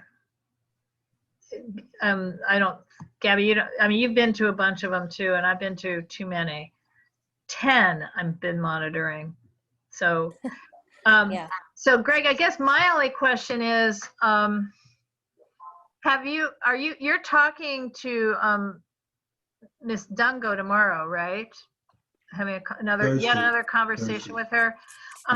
Will you be able to tell her that we passed a motion where we could buy some additional Zoom licenses, but we don't really quite know how to go about doing it? Can we just, use the credit card to buy 1 or 2 annual licenses, or is it going to require a different kind of process? Okay. Because I just can't be the only person with a license setting up all these. That's fine. Yeah, sure. For a reference document, can you send me the BACs related to that? Didn't I already? I could try. What time are you talking, or I can't do it tonight? 1:30 on Thursday. Oh, not tomorrow, 1:30 on Thursday. Yay, yes, I can do it. Yes. Okay. I know you already sent me one email that said, lady, where are the BACs? But will you send me another? I did not say lady. I know. I didn't say that. No, did you say Miss BAC? You said something like that, but it's okay. I don't know. It was nice. Go ahead. Please send me another one. That's what I'm saying. I do need some BACs from you. Yes, lady. something's flagged because I need a BAC. All right. Yeah, so no committee updates, old business discussion. Did I mention my thing about time here? Sure. I just want to stress or request that if we have our set time, like for example, we had a guest speaker last month. If there's, and our meeting started at 6:30, if they start speaking, they should probably start speaking about that time or 6:35 or so. But if our meeting's supposed to start at 7, then I think our guest speaker should be finished by 7. Right. Unless they're part of the regular agenda. But if they're just a, And are you assuming that I haven't told them this in the past? well, I'm not I think assuming he's that, saying you got to cut him off, Laura. I thank know. you. Right. I mean, like, I'm more like, than wasn't willing it to just- be that. I'm Me more than too. willing to take on that role to say. Me too. Mm-hmm. And even tonight, you know, I think one of us should take on the role of being the timekeeper, of saying, this is what we said the time is, and we only got so much time remaining on this because we will always get off track. So that can be someone's role, or we can rotate that role, or we all can be mindful of that if we say this is the time, then we need to remind each other to stick to that time. So I'm done. I'm getting off the soapbox, the time soapbox. Okay. So but just so you know, I actually do have all three, all these 3 recent times. I mean, the city controller went on an extra 30 minutes when he was here. And it was because his 7:05 meeting was canceled. So it's like, hey, I don't have to be home with my kids for another 25 minutes. And it's like, home meeting.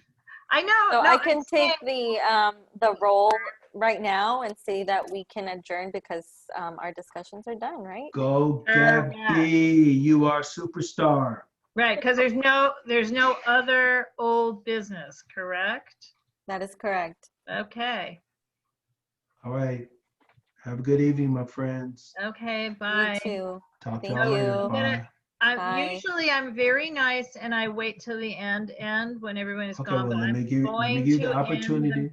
I'm Let me give you ending the the meeting opportunity. because it's too late and I'm the last person here physically where I am, so I gotta go.